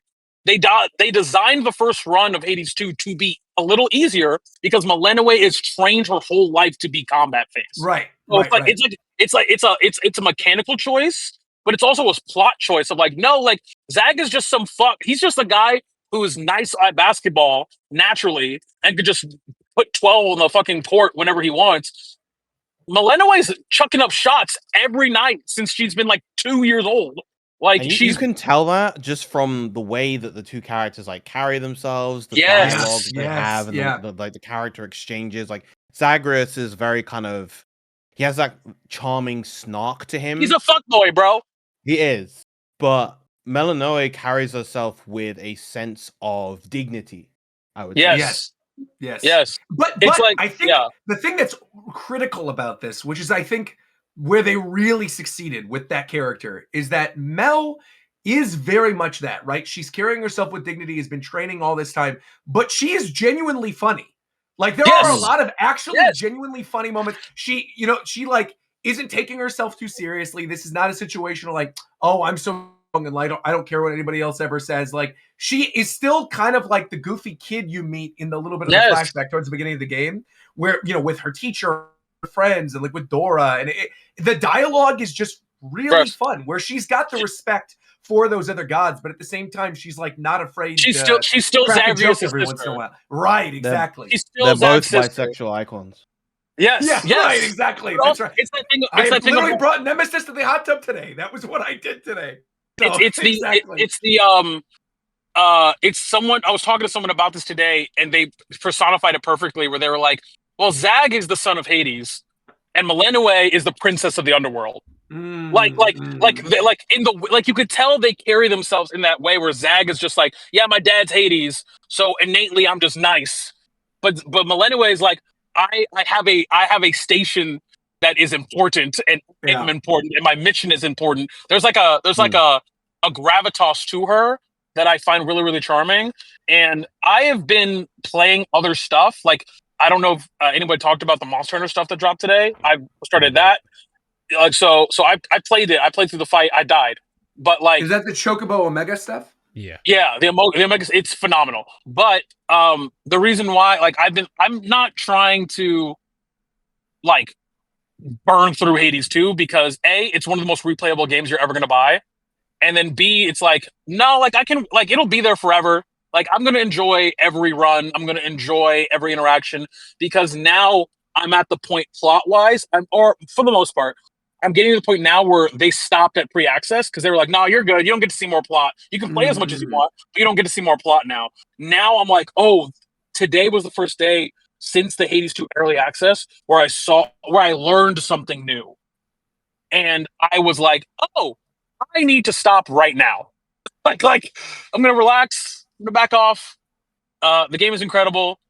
Save it for the I don't. plane, man. Play it on the Yeah, plane. yeah. I don't want to. It has cross save, which is insane. Yeah. But yeah, I'm not trying to. I mean, I already did Glaze Hades, but that's fine. Like it's unironically like one of the best franchises, and I do think it's better than Hades 1. It's still not my game of the year, which is crazy to say, but I think that's mainly because it's one of my favorite games of all time. So yeah, I think really Hades 2 is is that incredible. good though. I Yes. feel like right now the back-to-back of Silksong and Hades. I mean, these are two incredible indie games, right? Going toe to toe with like, there's what's the new Ghost of Tsushima sequel that's coming out literally this week? Yeah, it goes. And I will be playing that because apparently, like, it's phenomenal because of course it is. It's just like everything else that's coming out this year. It's like banger after banger, like genuinely generational games from the beginning of this year with Expedition. Again, Donkey Kong, bringing up Silksong, bringing up Hades. Now we got Ghost. It's like, and there's still so much Expedition more to 33. come. Expedition 33, right? Like I said, the very beginning of the year, it was just like, it's been really amazing. An indie game. I'll bet money that an indie game wins Game of the Year. I think Expedition wins. Well, I guess technically that is an indie game. That is an indie game, right? Yeah, I guess that's true. That's true. Yeah, I think Expedition's probably going to win. Yeah. But real quick, has anybody else been playing Silksong? No. I bought it, but no, I didn't. So I have it, but I don't. I haven't played it. That's crazy. Because I know. Long ass wait for everyone to have that game to come out and no one's playing it. Yeah. That's crazy. I mean, I really thought how all many of of us you were were waiting for it. That's the thing. I know Warchamp was really loving it so far. I think Mike was Warchamp's playing the shit out of it. I think Chris. I will say, and Chris really likes it. Chris, who are playing it, are not in this call. Yeah, I will say, and people can make fun of me, but I'm going to openly say this. I started Act 3, and I'm good now. I've stopped the game. I'm like not going to continue. I'm good. I feel like I rolled credits at the end of Act 2. I beat the game, quote unquote, right? Got a bad ending.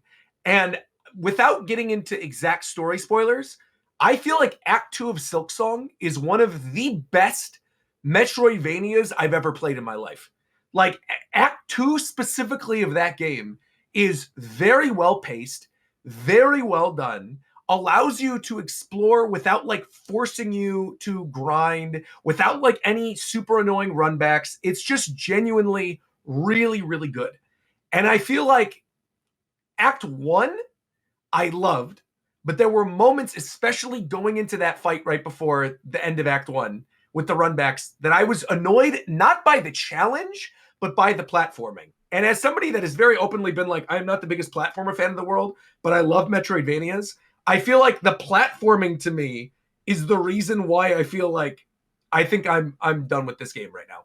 And I hate that because I feel like everything else other than the platforming, I really genuinely like. Like, I think one big problem a lot of people had is that there's a certain area that's later in the game that essentially hinders your healing ability. And I didn't mind that area as much because I feel like the challenge in that area was with the enemies and the environment and not so much like a platforming challenge. Whereas I think some of the other like platforming areas, even dating back to Act 1, there's two in particular I'm thinking of. There's one that is not a spoiler, so I'll just bring it up. It's the Hunter's March, which is like in the very beginning. And there's another one, like I said, that's right before the final boss of Act 1. If you're going on the primary route, if you're not going like the alternate route, which I actually think is more fun, but whatever. But the primary route of the end of Act 1, there's like another platforming area that's got like instant death tiles on the ground. And there's like the enemies that are all over the place swinging at you. And I love a good challenge. Like this is not a situation where I'm like, oh, I'm dropping it because it's too hard. It's literally like, I feel like the game is purposely frustrating and has, and not in like a good way, not in like an intended frustration. Like, I think there's just one too many things like having the economy for the shards and the rosaries be separate. Like I brought this up on one of the after hours, but like I totally understand the fact that like, oh, you should be saving up your rosaries and stringing them so you don't lose them every single time. But the shards, I feel like for a large portion of the game, I had like max shards all the way through. I was like, grinding up, making my attack strong and taking down these enemies, and I was doing just fine. But then the second you get like to an annoying platformer area or you get to a boss you really need to learn the tells of, I then was getting to a point where I had to go grind shards. And then I was like, oh, I probably should be buying these shard packs from the shop. But by that point, it was like, I want to buy other stuff to help out the weapon. Also, I feel like they want you to experiment with the weapons in that game. But obviously the platforming changes with some of the different weapons, whether you're like at the Reaping Scythe or you've got the Wanderer one, which I use pretty much to the end of the game, or like you've got your primary one that has the weird diagonal thing. There's just like a lot of weird annoyances, which I hate because, again, I feel like the game itself, I really love like the aesthetic of it, the music. I even found myself like interested in the lore and the story this time around in a way like I didn't particularly care about or I thought was a little too obtuse in the original Hollow Knight. Like I like Hornet as a main character. I love the little fleas, but I feel like I ended on a high with Act 2 and did what I needed to do without spoilers to unlock Act 3. And by the time I started playing Act 3, I was like, it's reached a point where it's no longer. It's now, because I think the whole thing with like these types of Metroidvania games is that you always want to feel like if I can't beat this thing, I can go explore and go to this other.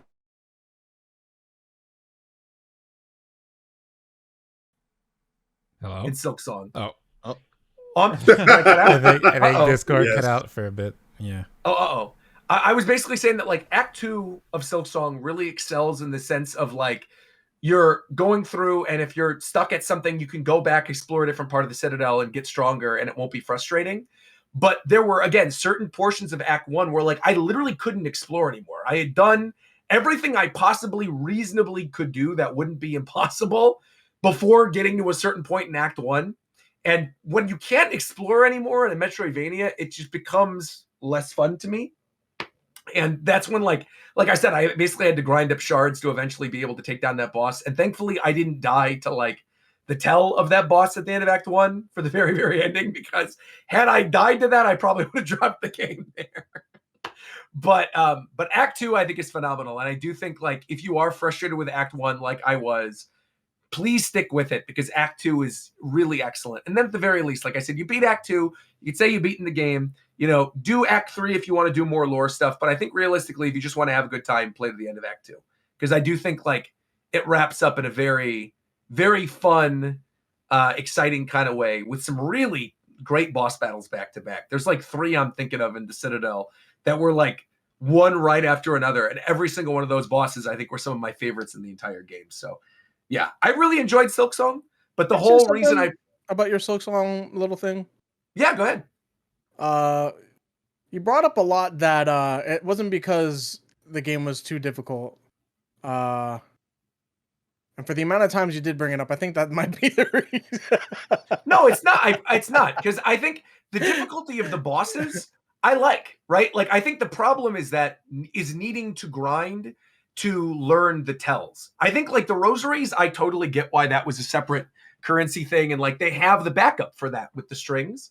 But again, I feel like experimentation is such a big part of these games, like experimentation and exploration, that like when you hit a boss that you really do want to try to beat, and you can beat it if you just learn the pattern more, but then you literally run out of shards and you have to go back and grind to get shards for like 5 hours of gameplay to then go back to the same boss, and then you have to go through the same platforming area again.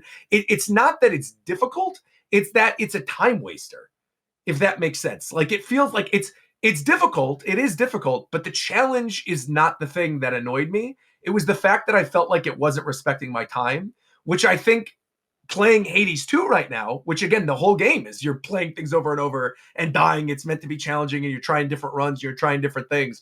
I feel like that game does not waste your time at all. Like everything that you do in that game, you're unlocking to do other things for other runs. And I think in good Metroidvania games, if you're stuck at a certain area, just go explore for another 10 something hours, go have fun, get lost, and then come back to the thing.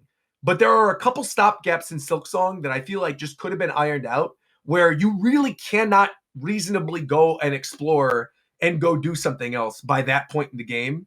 You've kind of like already exhausted everything. You just have to try again and again and again and grind out shards.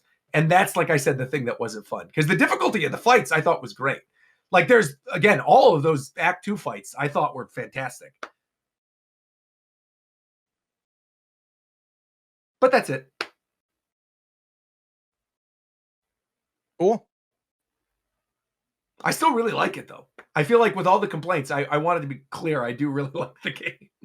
Like, it's still probably one of my favorite things I've played. But, yeah, I don't feel the need to continue any further. I had a lot of people, like, when I said I'd beaten it, that were like, yeah, you've only done 2/3 of it. And I'm like, no, I'm done. Like, I don't need to see the lore implication of, like, all this other stuff. And again, I had done the thing that unlocked that third act, but I also don't feel like that was necessarily worth my time either. So, but again, it's $20, so definitely worth the $20. I mean, I put like 40 hours into it, so it's still a really good game. Cool. We should move on to Tokyo Game Show stuff, because we haven't even touched on Tokyo Game Show yet. We've done this whole show. I mean, where do we even begin with this? I don't know, man. They didn't really show much this year. Professor Layton got delayed. Where? It's now 2026. Yeah. Wait, did it have a title? I didn't even know there's a new Layton. Yeah, the one that got announced back in 2023. Okay, that's why I wouldn't remember it. That's why. Yeah, it got announced for Switch, and then now is a Switch 2 game, and got delayed to 2026. So, unfortunate. I think it is actually still coming out for Switch, but like now they're pushing the Switch 2 version. In terms of news, though, coming out of Tokyo Game Show, I mean, Yakuza Kiwami 3 I thought was cool. Remaking Yakuza I did 3. see that. That looked cool. And the little side DLC for it. That's pretty neat. Yep, they're doing a whole separate, which again, they already announced. And who was playing that at the booth at TGS? Sakurai. Yeah. Mr. Masahiro Sakurai himself. He was playing and actually, you know what? He talked to the Sega guys and said, I really want to hear what the Japan Time guys have to think about Yakuza Kiwami 3. Yeah, no, definitely. He not. did. He said that. I heard directly. He said that you said, like, all the people at Nintendo watch your YouTube videos or whatever. They do watch reaction videos. That's true. Yeah, that is true. So but he loves Japan Time. Sakurai's a fan. That's what I'm saying. He loves Japan Time. He's with the fans. Him and Maximilian, dude. They're big fans of Japan Time. It's still so funny.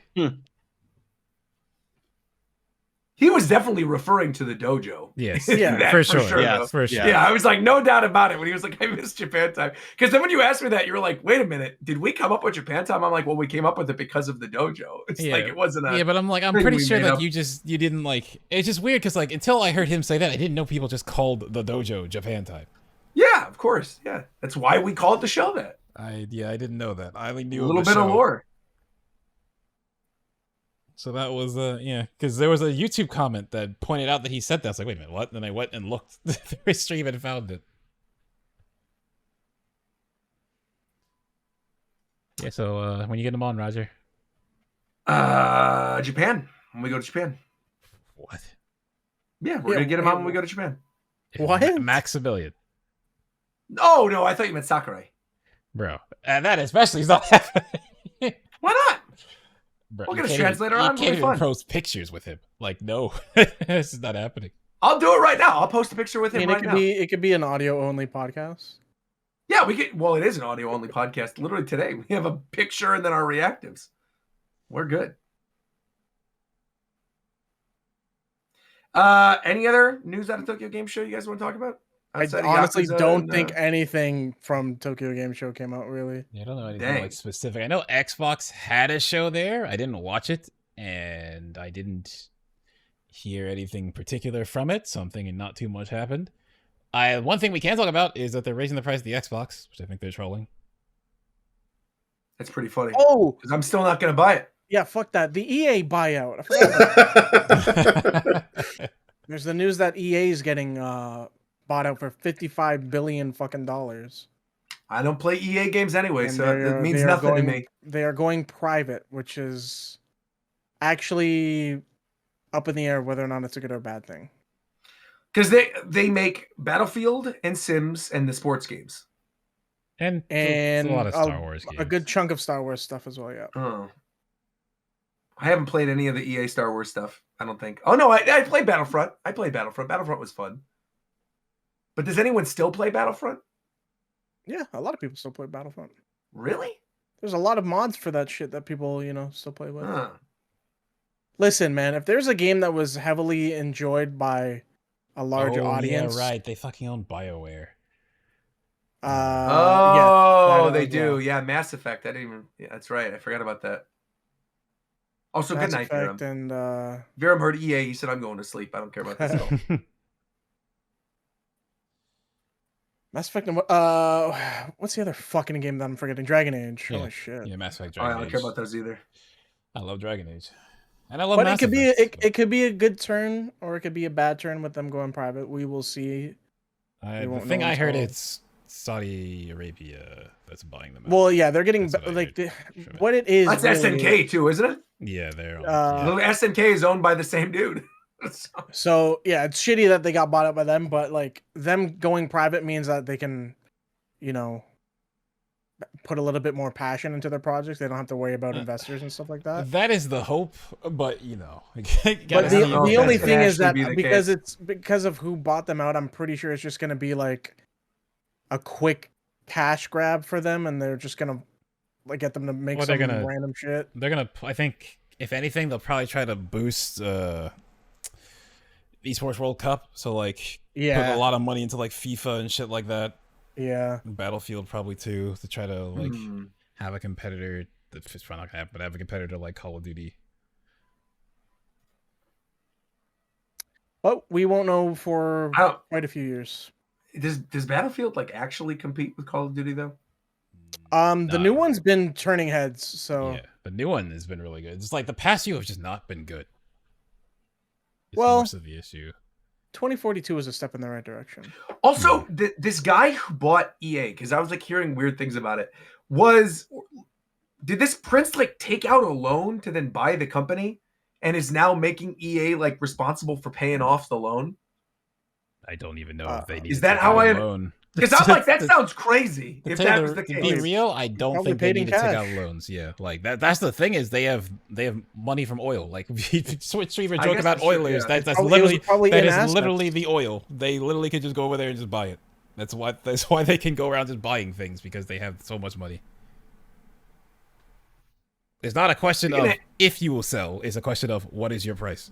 Yeah, what is the price? Yeah. I was gonna say, speaking of so much money, Nintendo's making so much money on Fire Emblem Heroes. They decided randomly we're gonna shadow drop a new Fire Emblem game, and it was complete dog last week, which is an auto battle, auto chess Among Us Fire Emblem. Oh, it's auto chess. Who thought that was a good idea, man? Have you played it at all? No, fuck no. I watched someone play it, and it was dog shit. I played it. I was curious what you thought about it. Yeah, I actually like the aesthetic. I think the gameplay itself is meh. It's not particularly fun. And it's not that it's not fun. It's just kind of brain dead. I feel like when you're playing with 3 people, especially now that I've played it more, I was having fun with it a little bit on my stream. And I was mentioning even on that, I was I'm feeling 50-50 by the end of the stream. I was I could either see myself really liking this or not liking this at all. But I kind of just am still in the middle a little bit, where it's it's okay to just turn on for a couple matches in the beginning. But the game itself, I don't find particularly fun. The aesthetic and the theming, I actually really like. And the music, if you don't have to go download the game or do whatever, but bro, go listen to the Apex of the World. You can YouTube it right now. Go listen to the Apex of the World remix from Three Houses that is in Shadows. It is crazy good. And the theming of a lot of the music is also cool, because they do the Fire Emblem songs in minor chords. So instead of having it with da da da da da, it's some of the songs will then be dun dun dun dun dun, and it's just You have to listen to it yourself. It's a lot of fun. Mhm. And the artwork is really cool because the artwork is done by one artist as opposed to Heroes that has a bunch of different artists making it. And the artist essentially made like light story, good hero version, like character artwork of every character, and then shadow, like evil versions of every character. But the shadow evil versions are literally furries. And so the characters all turn into like bears or birds or well, you would really like this actually, McDarrett. There's a lot of characters that turn into birds. Here we go. And then there's like Dimitri turns into a lion and Lynn becomes like a horse girl. There's a bunch of weird stuff, but it actually looks cool. And it's to the point where they're already implementing some of the shadow stuff into Heroes. So even if you don't play Shadows at all, like I said, just go listen to the music on YouTube and then wait for the characters to come to Heroes. But I mean, for being free, like it was just a fun little surprise for the night it came out. I don't see myself continuing with it, but for a fun little like one-off, I had a good time. But I wouldn't recommend the actual Fire Emblem characters in this too. I thought it was just new characters. No, so there's actually that's another thing. The story is actually kind of interesting in this one without giving away the big plot twist. There's essentially a plot twist by like the 4th chapter of the story that tells you the truth behind a certain character. And then the way they double down on that truth with some of the other characters is pretty like surprising for a Nintendo game and cool. So yeah, I think this is a tie-in for the new Fire Emblem on the Switch. I don't think it is. I think if anything, the new Fire Emblem on the Switch will have a character added to Shadows and added to Heroes. But I don't think the story connects in any way whatsoever because there's not really any connection to any other even like lands or other things from Fire Emblem other than Naga, who is like, the goddess. There's no other connection in this game to any other Fire Emblem. And I think a lot of people were really pissed about this because when they downloaded it, they thought, okay, the game is going to be like a Fire Emblem. And then when they found out, oh no, it's like auto-battling / Among Us, obviously a bunch of people hated it. But I think if you go in knowing that that's what it is and you just like are messing around with it and like finding out the story, again, even if you just like YouTube some of the cutscenes or some of the music, like the aesthetic and the music is genuinely very good. And like I said, I was just shocked that they decided to drop it when they did. But yeah, I don't think I'm going to be playing a lot more of it. But I will be keeping up with the music because, again, the music was excellent. I'll listen to the music though, because that's one of the things like Awakening. Like I love Conquest of Blaze, stuff like that. Yeah, there's well, the other thing is they use like chants for some of the music in this one because it's all meant to be kind of like weird pagan ritual, like evil werewolf kind of sounding stuff. And so they use weird instrumentation that like you'll never hear in other Fire Emblem songs otherwise, or like weird Gregorian chants and a whole bunch of other weird stuff. Like I said, the music is great. At the very least, the music is very good, even if the gameplay is not particularly awesome. And are you able to even play this like single player? Do you have to play it with people? No, you technically can play the whole game single player. You don't have to play with anybody else, but you get matched up. There's basically like a Fortnite screen where when you open the screen up, there's like battle is what you choose to do. And by battling more on either the good side or like playing as the traitor, you unlock more to the story. And I think for the first like 15 or so battles or something, you're not really even against real people. It's against like bots or whatever. And then once you start getting against real people, it becomes very easy to figure out like who the traitor is right away.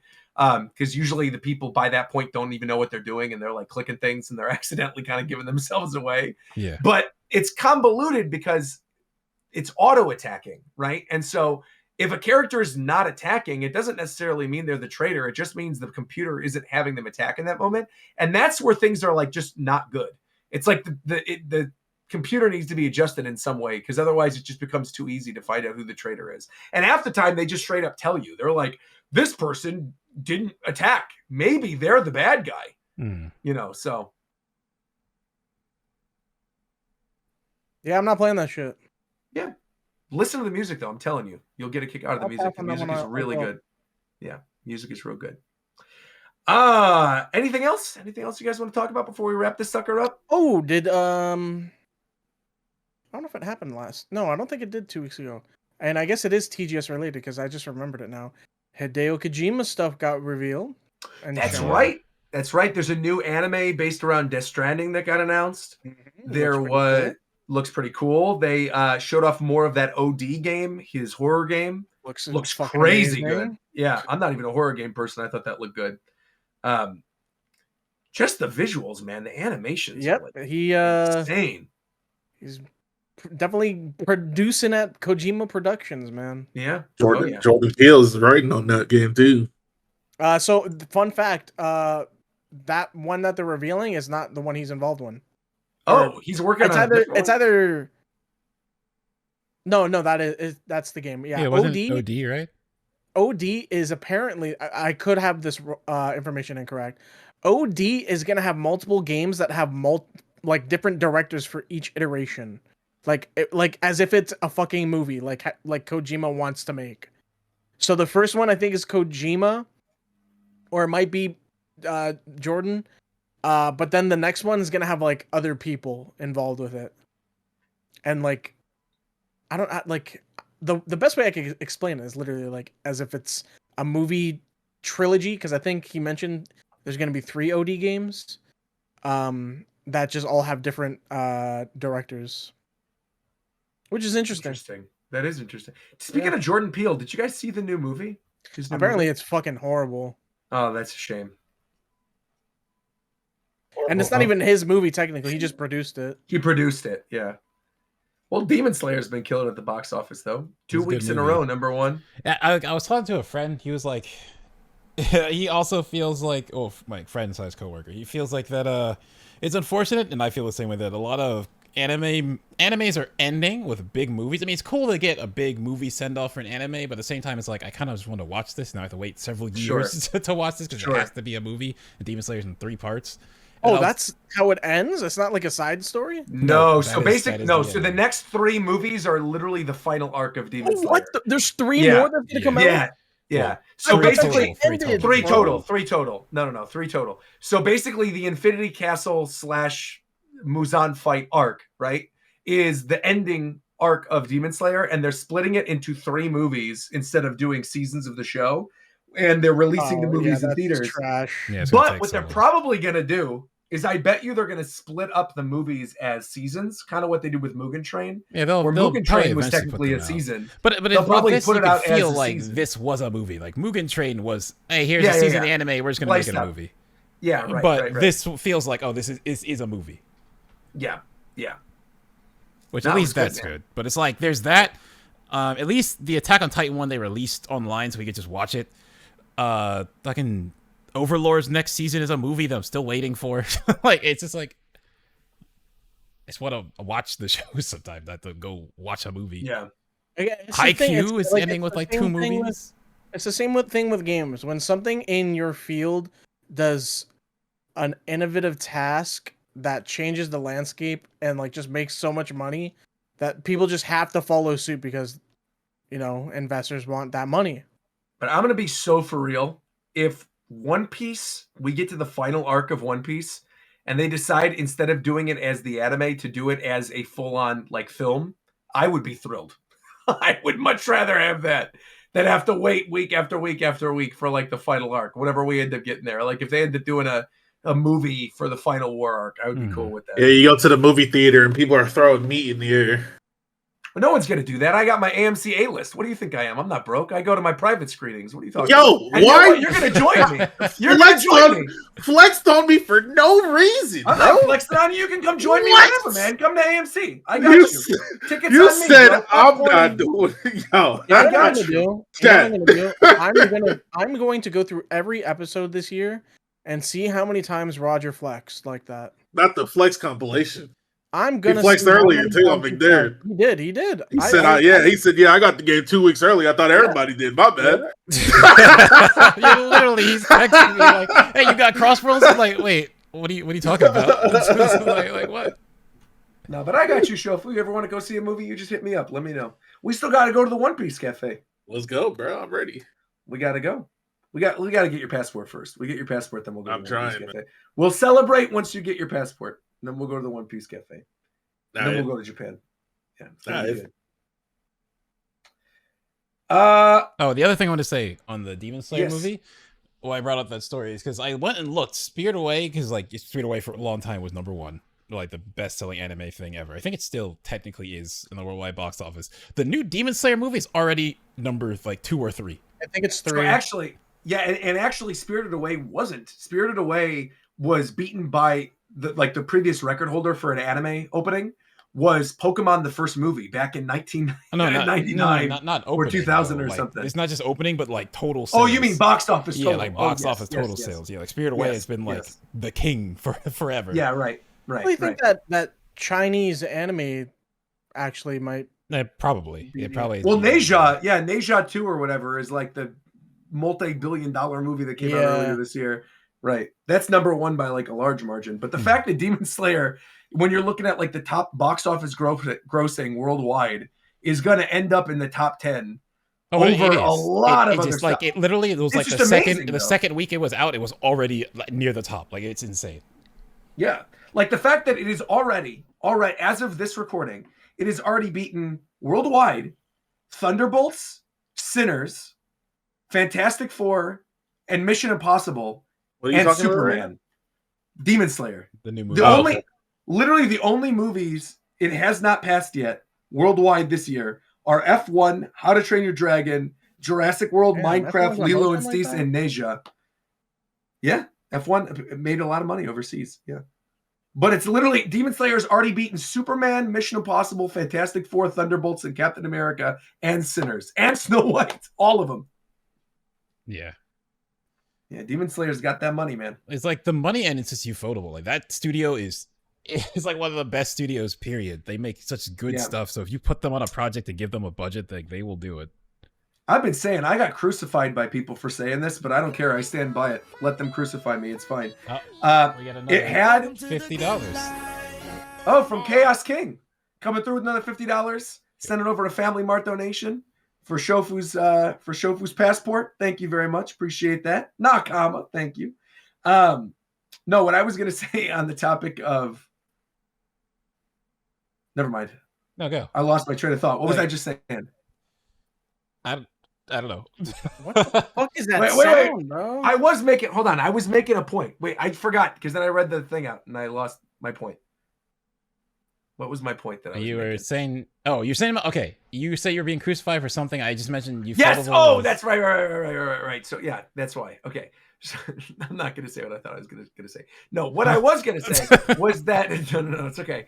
Is I think season 2 of Solo Leveling was very mid. And I think Solo Leveling should have been done by Ufotable, and it would have been a significantly better show.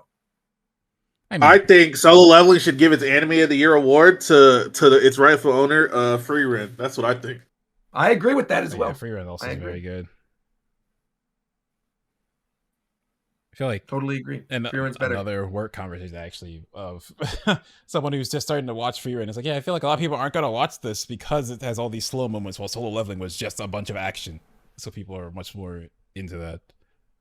Well, some people like their art and some people like popping Tylenols. That's how it is. I think we clarified that on the After Hours, and I think that is going to be our cue to end for the evening. So thank you once again, everybody. Thank you for coming through. Thank you to Shofu and Coast and McDareth for sticking with me to the ending. We know we had a smaller cast. I said shorter because I was thinking of Ricky Cocaine, but no, smaller cast this week. And we will have a show 2 weeks from now. And will that be our last show before Japan? Yep. Wow, really? Yeah. Yep. Let me look at this real No. quick. We have one more. It's the next so one. We have one on the 13th. Oh, yeah. 27th. The 27th. Oh, okay. So we got 2. Yeah, 13th and the 27th. There you go. Yeah. So we got 2. Yeah. Well, we'll have a lot of stuff to talk about. Next show. Well, I think probably by the next show, we'll probably have that Air Riders Direct. Right? Because Sakurai announced that during the Direct, and I think a lot of people assumed it was last week, but I feel like that's probably coming up in the next 2 weeks. Obviously, a lot more of us going to be playing more. I feel like that'll be the week of the next podcast, and we're going to be probably, and we're going to have to delay it. Yeah. That's fine. I'm cool with that. All right. Well, who wants to take us out today? Shofu, got anything to say to the people? Any wise words of wisdom? No. I don't have any wise words of wisdom. I feel like you're a smart guy, though. I mean, That doesn't change what I said. He's a smart Being guy. smart does not mean you're wise. Do-do-do. Smart guy. Do-do, do-do-do-do. Can McDarrett sing or play Sonic with you, Roger? No. Where's the McDarrett Rogers based duet, bro? We could. Oh, I guess no, we can. Japan. Yeah. We could do it in Japan. Oh yeah, we'll do karaoke. It is We'll do a karaoke, duet. yeah. What song do you want to do a duet? How about we figure that out right now? I too. Oh, dude, Roger. Oh, Eye to Eye from Goofy Movie? Yes. Let's go, my guy. I'll join you. Of course I will. Roger. Yes. So for my subathon, my chat hit a goal where I have to do a cover of Bluebird, the Naruto opening Bluebird. I love it. Yeah, They told me you did an English cover of it. I did. I never turned that shit off faster than anything in my life. Well, I'm sorry you can't sing and you were jealous of my talent. Bro, Here's what it is. I'm sorry, bro. The moment I heard the English, I closed that shit immediately. I'll sing it. You know what I'll do? I'll join you singing it in Japanese in Japan. I'm not singing that shit in Japan. I'm singing fucking better openings than that one. Better openings than Bluebird? Bluebird's fire, man. There's definitely better openings. Dang. Dame. Yeah, no, that should be fun. Do you want to, like, I guess to close out, it's gonna be a little bit, talk about some things we can talk about that we're gonna do in Japan? I do not. All right, we're gonna save those for later, I guess. All right, I tried. Just know a couple things that were incentives that we were working on. Cypher's tentative right now, but oh, Cypher's not happening. I'll tell you that right now. Unless Shofu's coming, we're not doing the Cypher. We're gonna do it as a separate place. We'll figure it out. We might do it at C2E2 or something. Yeah, or Evo or something, but we'll do it still. But yeah, if Shofu can't make it, then obviously we won't do the Cypher without him. That would make no sense. Cypherless, Shofu-less Cypher would make no sense. Yeah. Also, I don't know how much you care about this. You probably don't. But literally, I've told some coworkers what I've done. Only some, right? Because I like having that separation. I'll explain some things to them. I said Shofu, and one of them lit up instantly, like, the Cyphers? And it's like, oh, okay. Okay. Amazing. That was funny. Anyway, exactly. so... Like is right, exactly. No one wants to hear a Cypher without Shofu. Exactly. So, Cypher's tentative. We're doing, like we just heard, we're doing the live karaoke, and we will have phones set up. We can stream that to the channel. That's definitely happening. Yeah, for sure we're going to do that. And then the Falco cosplay is happening. I can confirm it. Yep. That is also happening. Yeah. No, when you said you wanted to go over like the details, I thought you meant what we all had that call about a couple weeks ago. We were going over details. And I was like, I don't want to reveal all that. I think we should go over that kind of stuff on the last show before we leave. Okay. And then give a rundown of like what we're planning on doing. I think that'd be fun. But I also don't want to say what days we're doing what things in case like crazy stalkers want to fly to Japan. Yeah, oh yeah, that's true. You know, because our Japanese audience is awesome. I'm not worried about them. Just drop the Airbnb address. I'm not doing that. Oh yeah, people are asking when's the Roger Ricky hotline. Yes, the hotline is happening the second Ricky actually gets back to my DM. So he was planning on being on the show tonight. Obviously got busy with work stuff. I can safely say we are doing it before we leave for Japan, though. I can safely say that. We literally already have the intro ready to go. We already have a bunch of like skits set up. We have a list already, like a tentative list of the early questions that people brought in. We already have the number that's being set up that you can call. It's like a Google Voice number that you can call and leave your voicemails. So we're ready. We're ready to do all of that. And I just want to let you know that Roger said Ricky will be here 100% tonight. Yeah. So, well, he told me he would, so he lied. But if he's working to have Ricky's time for Japan, that's fair enough. That is literally what it is. And you are 100% certain, because I see Ghostly just asked, are you 100% certain he's going? So yes. Yeah, no doubt about it. He's definitely, I mean, he's coming to my house first. So yeah, he's going to be there with Mike. So regardless, he's coming to LA. He's seeing everybody. Even if he somehow, some way only makes it for a couple days in Japan, he's still coming for sure. Yeah. For sure happening. All right. And if he's not, don't blame me. You know. I mean, it's it's on him if he can make it or not. It's on him, exactly. That's what But I'm I'm saying. just like, I'm trying to check. If he doesn't come, we'll use his money. I haven't That's heard it. Ricky speak in like a month. So it's He was on the last show, wasn't he? no, bro. No. He hasn't been since the show because like he had time off for the time we had. The show switched weeks and he didn't have time off for those weeks, so he hasn't. Oh, been correct. That's right. Well, we're still doing something. Don't worry. Hotline's still coming. We got it ready to go. We could hard launch that literally any week that he is free. We could just go, okay, boom. We're gonna do it on this Thursday or this Tuesday. But yeah, apologies to anybody who has like urgent need of our advice, but we won't be able to give it to you just yet. Please wait a little while. Someone longer. probably Please understand. just like got out of a really long relationship and could have used your advice, and because it took so long, and they're like shit out of luck now. Well, that's not my problem. So That's what ChatGPT is for, bro. maybe I wouldn't recommend that either. You know, What Here- you here's mean? my little. Here's my little. Ricky would though. Maybe. You know, Here's during my that hotline, here's my he's little gonna bit of say that. advice. Here's my bit of advice. Right, you just got out of a relationship. You're sad, right? You know, everyone's always going to tell you, go to the gym, bro. Go to the gym. See you in the gym, bro. You know, bulk up. Go to the gym. Better yourself and go meet someone else. Don't do that. Find happiness with yourself first. Oh. Well, no, I didn't say that either. Well, What's wrong with you? The No, gym- what I was saying is the that gym is no, valid though. The gym is valid. That's a good option. But what I'm saying is that just going to the gym and getting stronger and getting more chiseled is not going to get a girl to like you. What you need to do. That's not why they say is go actually- to the gym, though. That is though. That's a big reason. why they say No, go to No, the gym. bro, No, going it's to the not. gym and working out does a bunch of good things for your It's brain good and for body in mental, general, yeah. bro. Well, that's good too, of course. But what I'm saying is find yourself. Find happiness within yourself. Find a reason to live. There's plenty of reasons to live. Lots of entertainment, lots of good food, lots of good places, lots of people to meet, you know. Never kill yourself. That's my Well, how advice did to you you. get Don't there? ever kill yourself. Yo, why is death being considered to begin with? Because some people are sad and they're lonely, and I'm saying don't kill yourself. There's good stuff in this world, man. We need you.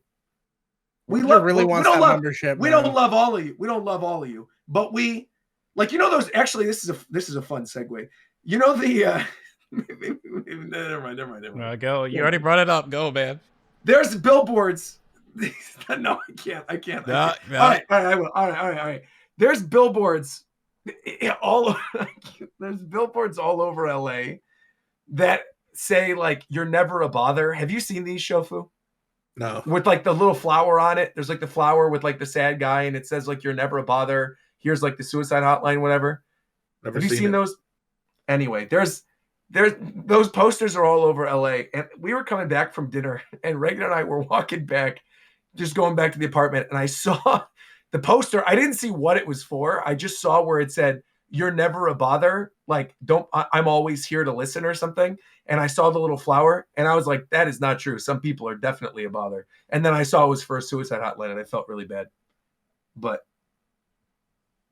that was all. All right, man. All I'm saying is that my advice to you is never kill yourself, but also don't burden me with your problems because I don't care. That's how I feel.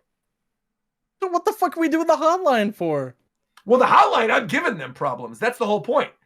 That's literally the tagline of the show is you give us your problems, we give you more. That's what Ricky and I have decided the theming of the show is. You call in and we make your life worse. That's the point of the show. So you're gonna tell them? I'm gonna chill. No, but I'm gonna tell them. I know what you mean. Like I said, at the end of the day, never kill yourself. Now, beyond that, if there's problems that are your own doing, and you're looking for someone to walk you through those problems, we're going to be those people. We're going to walk you through those problems. But no, we will air you out live on air. That is the whole point of this show. It's going to be good. You give us your problems, we give you more. Hi, man. What age rating do you want the advice questions? Bro, our NC-17, man. That's what I want. I want NC-17. R-rated. Whatever you want, we'll answer. Within reason.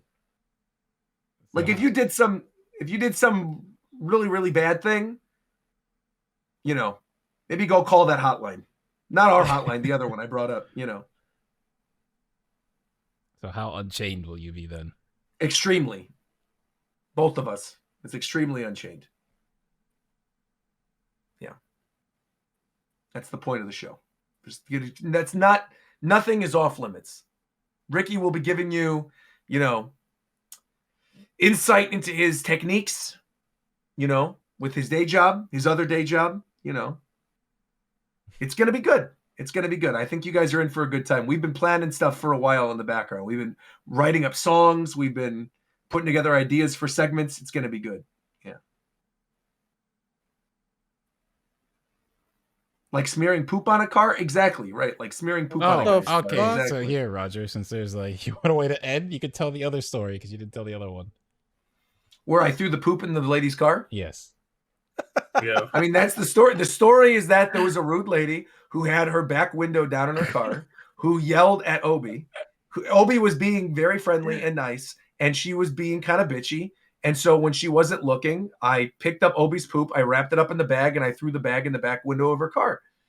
And then I walked away. That's the whole story. There's not more to the story. Yes, it's just the fact you have two of these. I mean, I technically have 3 poop stories because there was the Muppet Baby one, there was the throwing it in the car, and then the smearing it on the car. Yeah, but 2 of them are like vengeance. One, you're just a kid. 2 of them is like vengeance against people. Yeah. Vengeance Well, I against mean, people with cars. Don't be mean to my dog, man.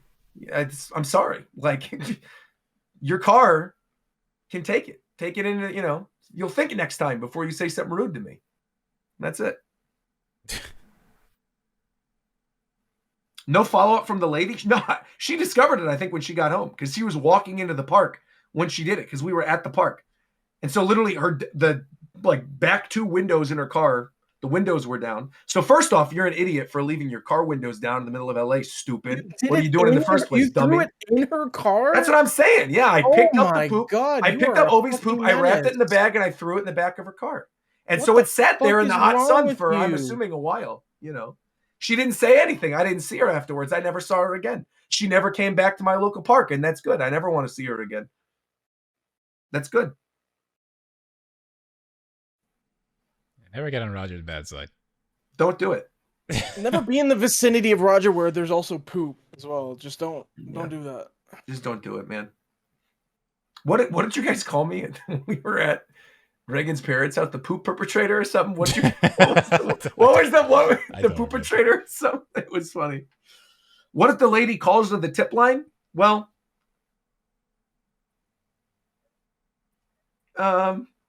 you know. Yeah, not so confident now, huh? I'll take back. Well, if the lady calls into the tip line, I'll just say what I said to always say at the end of the show. I'll just remove a word from that. You know, that's all. Okay, bro. That's all. Okay. Never kill. That's it. Right? Yeah, that's the word you're removing. That's the word I'm removing. That's right. Have a good night, everyone. We're fucking done here. We're done. Good night, everybody. We'll be back in 2 weeks. Kirby Air Rider Direct, hopefully. Good night.